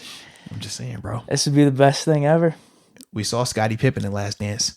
He said, I will never play for the Bulls again. Trade me. I'm going to get this surgery during the middle of my season. Like, don't talk to me. I hate you guys. Jerry Krause is over. And then what did he do? All right, I changed my mind. I'm going to come back. Ball out. Get ready. AB, L-Bell. It's there. We saw how to L-Bell. I'm going to sit out. I'd rather you not pay me than me go out here and play for 400 more touches. I'm cool on that. All right, I'm back now, fellas. I'm here. I'm ready to go. Just tell you, man. AB, man, you got owner mentality. I don't like this, man. You ain't never invited me to your house. Mr. Rooney, you don't know my kid's name. Now you come back. Oh, man, barbecue at Ben's house. All right, we good. I'm telling you, everything is there, maybe bro. Ben softened up a little bit. Come on, man. We start seeing Ben post on social media, so you already know now. AB's a social media guy, but it's kind of the reverse, right? Ben is up here with the produced videos, the haircut video, the throw reveal. AB, on the other hand, radio silent. One post a week. It's crazy. Well, you know what, too? I saw a report by Jay Glazer. Apparently, he's close to Ben, I guess. Because remember? I do remember Ben this. got a little bit pissed off whenever Glazer came out that, his off-season workout's nothing. He drinks beer and eats donuts. And Ben was a little pissed off. Because it was too close to. It seems like they're close. He came out with another report recently. Ben is going to go till his arm falls off. Now, there's reports within the Steelers organization, people around the Steelers that, I don't know, there's conflict of interest there, just conflicting reports of Ben this year, next year, how long. I'll tell you this, though, if he wants to go till his arm falls off, what better way to show management, the Steelers organization, the fans, that, I can still do this to bring AB back. I like it. And not just that, extending the career. But now he becomes Ben the great team guy. Because think about how we talk about Brady when he was in New England because he would always take less than market value. He already said he don't care about his pay this season. Yep. So imagine the reunion happens. Last Dance style. Ben put differences aside. Ben says, I'm going to put the differences aside. The money that I was supposed to be making, AB, that's in your pocket now. L-Bell, that's in your pocket now. Don't tell me I never did nothing for you. That's right. Y'all was supposed to, L-Bell, you weren't supposed to get $3 million. I told him take 3.5 to give it to you. AB, that $9 million you got right now, you weren't supposed to get that. That was me. You're welcome. Dude. You know I'm all for it. You're welcome. Damn, dude. You're welcome. Why'd you bring this up? Because I'm sick. I'm sick. That's why. So Now that we were in that cul-de-sac. I was just in another world there. Like, this is... We're going to just... Come on, Galen. We're just... the documentary... about this. Yeah. The documentary is unbelievable. We're just going to bust this little U-turn. we went to a cul-de-sac. It looked nice. It was a big, shiny house, gated community. It was nice, but we ain't had a code right now, so we just going to bust this U. We get up out of here and get back to this score prediction for the Bucs and the Chiefs. Let's hope so. Let's hope it happens, dude. Let's hope so. Damn. That was awesome. I love it. All right, so prediction, man. What you got for me? I can't do co-winners here, huh? That's what I'm thinking. Can I get it 30-30? I could see it going either way. Honestly. Co-winners, co-MVPs, just co-everything. Yeah, I could see it going either way. Got red Gatorade and blue Gatorade being splashed. I say overtime. I say... It's going to be like 31-30. And when was the last Super Bowl overtime we had? I have no clue. I'm trying to... Wow, I don't know. And I ain't about to pick my computer up and anything. Yeah, for sure. I could go either way with this. It just seems like all the stars are aligning for Brady this year, though. Looks like it. First year removed from the Patriots, back in the Super Bowl. First, how many times have you heard it? First team hosting a Super Bowl, Tampa Bay. It just so happens Brady has to be on that team. And I will say this, I actually got a chance to talk with one of the odds makers. Okay. I was talking with one of the odds makers, and they definitely thought that simply them hosting the Super Bowl is a 3.5 point advantage. Yes. And it was like, yo, even during the pandemic, like obviously it's not, I mean, there's going to be fans, but it's nowhere near the same. And they were like, without a doubt, they think it's a 3.5 point advantage for that home team. Just throwing it out there. It's got to, at least from the standpoint of familiar surroundings. Yeah. Actually, did the Chiefs play at the Bucs? I can't remember. Either way, the Bucs play there how many times throughout a season? But also think about this. It's Super Bowl week. You know how big that is, pressure. Right? You don't know how everyone's going to respond. And the Chiefs aren't even going to get down there until they said either 48 hours or 24 hours before the game. So whereas the Bucs have been down there all week, seeing the pomp and circumstance, feeling the excitement and the energy, they've had a couple of days to get that out of their system and focus. The Chiefs, they're going to have to do that in 24 or 48 hours. It's a lot different from that standpoint too, man. Like I said, it could go either way, but I'm leaning Bucs. I think Brady gets his 7th ring. They win 31-30. It goes to overtime. And if you're talking MVP, he'll probably win MVP too. I mean, I was basically going to say, whatever team wins, it's going to be the quarterback. I like it. If you're betting money. I do agree. I think the only way Brady doesn't win it is if, I know people keep talking about Devin White because of the game he had. I think it was against the Saints. I want to say where he had to pick the 14-something tackles and stuff like that. Great player in his own right. I just don't think that it's going to be that type of game for him. I don't.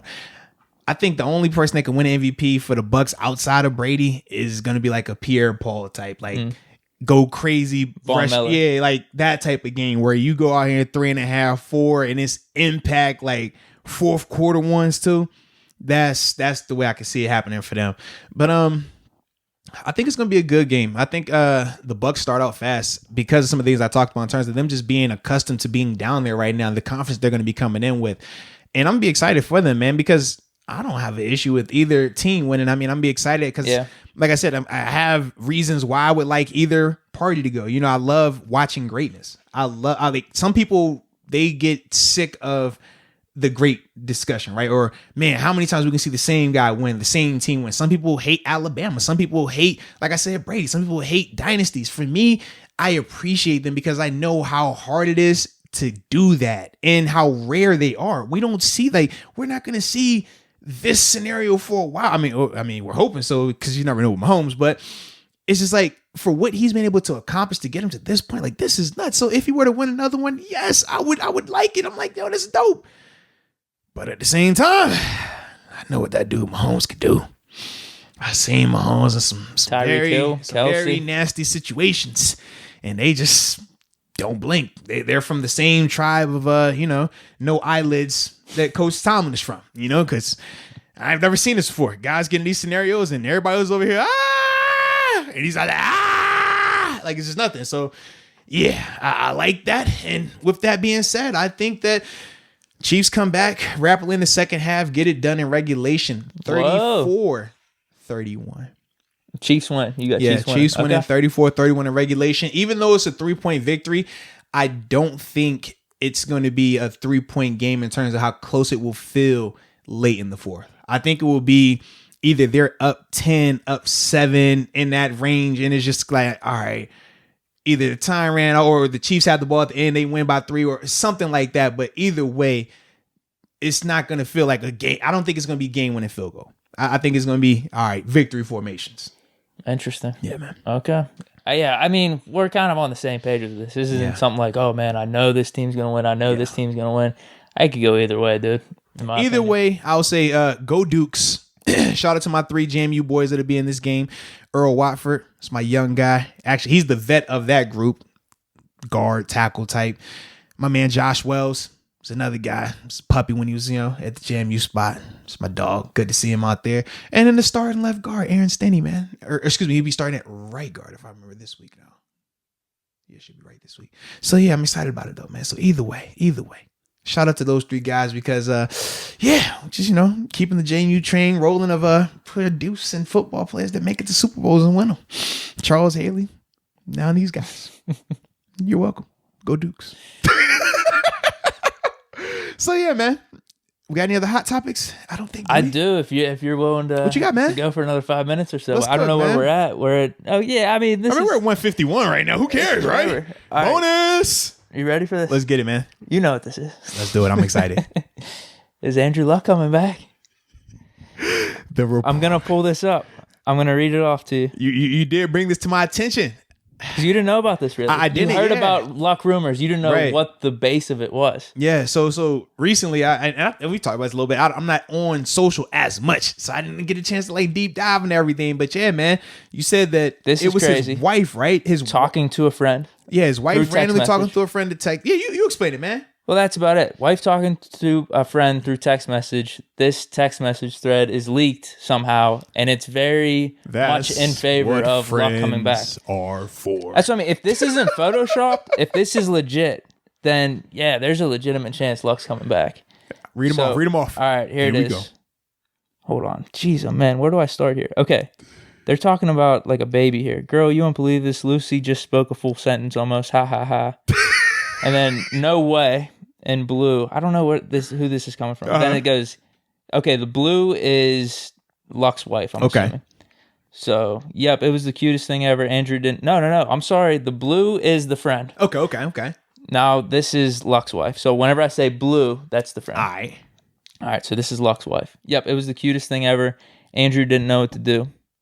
So, Thursday, so this is still Luck's wife. So, Thursday, do you want to run to Saks with me and Laney? Andrew's having a meeting with Jim around noonish. All right, now blue. Absolutely. Jim who? Luck's wife. Jimmy with the Colts. You know Jimmy. Blue. WTF, he misses football, huh? We told him he would. Luck's wife. Misses is an understatement. If he does play again, this is the first step. We all hate when he's gone for a day or two at a time, but he'll be so much happier. We all know he misses it more than anything. Wow. And then this is blue. This is the response. Well, I hope he does, but first and foremost, I hope he's happy with whatever he wants to do. Lucy, I'm assuming that's Luck's daughter, will cry when he's gone at night now. No more laying with, what? No more laying with Dave before bed? No more laying with Dad before bed. She corrected it on the next text with an asterisk. Yeah. And then crying face emojis from Luck's wife. If that is real, if not photoshopped or anything, and that's really Luck's wife and her friend. Yeah, if he sounds like that, like in terms of being sad, please come back, Luck. Like, I don't want you sad. Like, that's not good business if you sad. He was initially sad because of how much he was getting hurt in the rehab, but now I guess he's healthy. His architect career that he was talking about, or whatever the hell he was talking about, post-career isn't working out for him, I guess. Yeah. I don't know. He was too good at quarterback for me to care about him as architect. I'm sorry. He could have been saying, I'm running for president. I don't care. He might have saw the Colts line. I mean, Jonathan Taylor. Their team looks good. They got a squad. They got Pittman, T.Y. Hilton. All of a sudden, Pascal. They draft another receiver this year or something. Okay, they got maybe they that's got what you he need. was seeing. And they got money.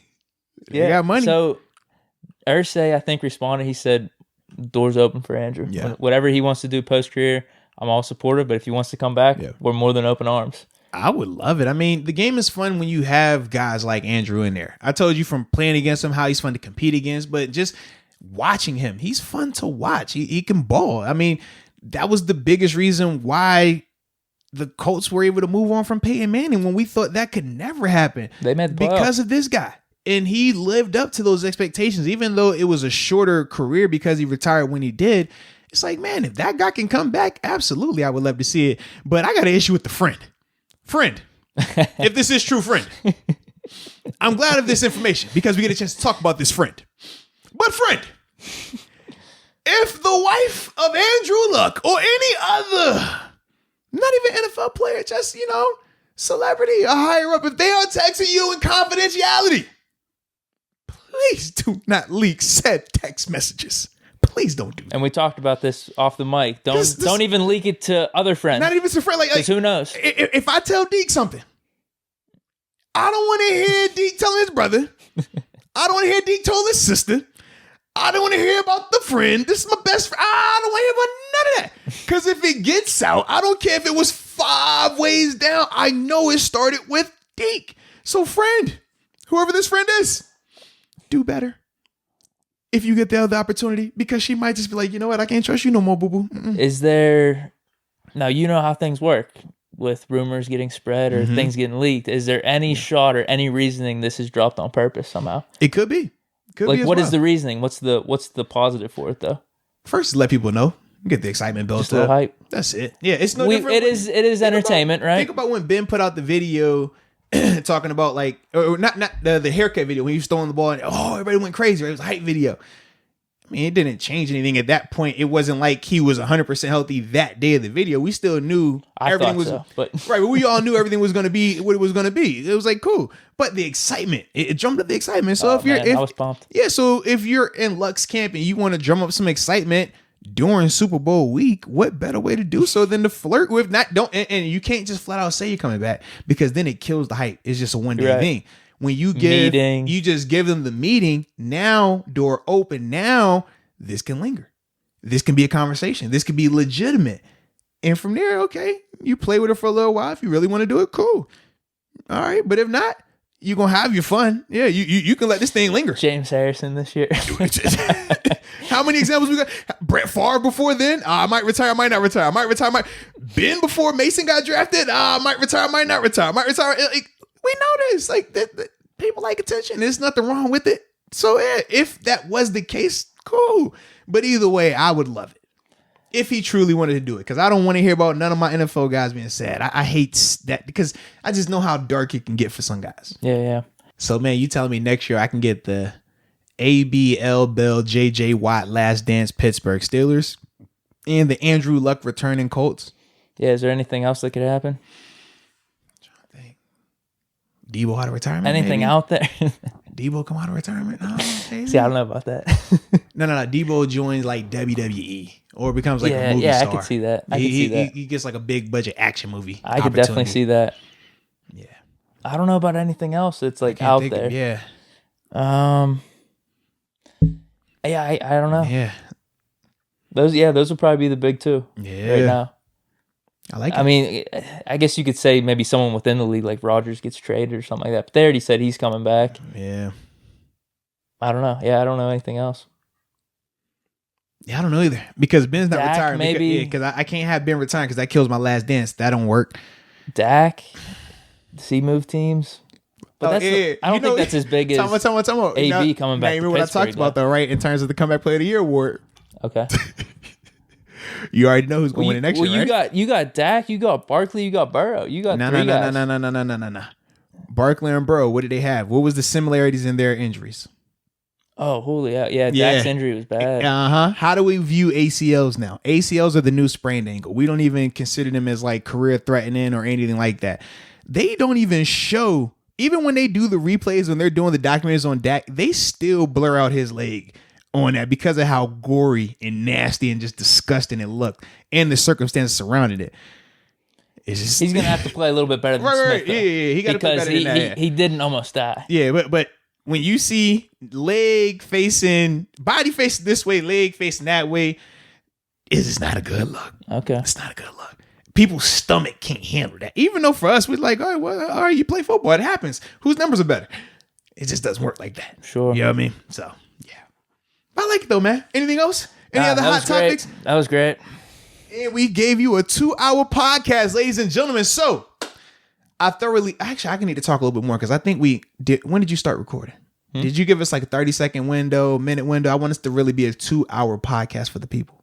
I have no clue, to be honest with you. All right, cool. I have no clue. I was about to give them a little. Man, I think the audio we recorded pretty close. Okay. I think that's gonna come up like 2 or 3 minutes. Yeah, that's gonna be a little afterwards. But so hopefully, ladies and gentlemen, if I've done this correctly, we're gonna throw the music on the intro, so it's definitely gonna be over 2. Boom. So, ladies and gentlemen, you guys are receiving a 2-hour podcast from which you say, this is what they tell us, your favorite podcast. The greatest podcast in the world. That's what we've heard. That's what we've heard. And we know y'all love us because y'all show support by getting the hoodies, the shirts that have the Arthur's Experience with Deke podcast that has our beautiful faces up there and Deke's physique up there. You know what I mean? So it's all there. Watch out. Spring, it's all summer. There. Watch out. This is Brad Pitt. Fight Club. Watch out. This is Deke. He's going to get tattoos and come in here with no shirt on next time. Like, this is what he does. All right? So, enjoy this 2-hour podcast. Enjoy the big game. If you're bored on Sunday, hop on the watch party. This is what we do. And until next time. Peace.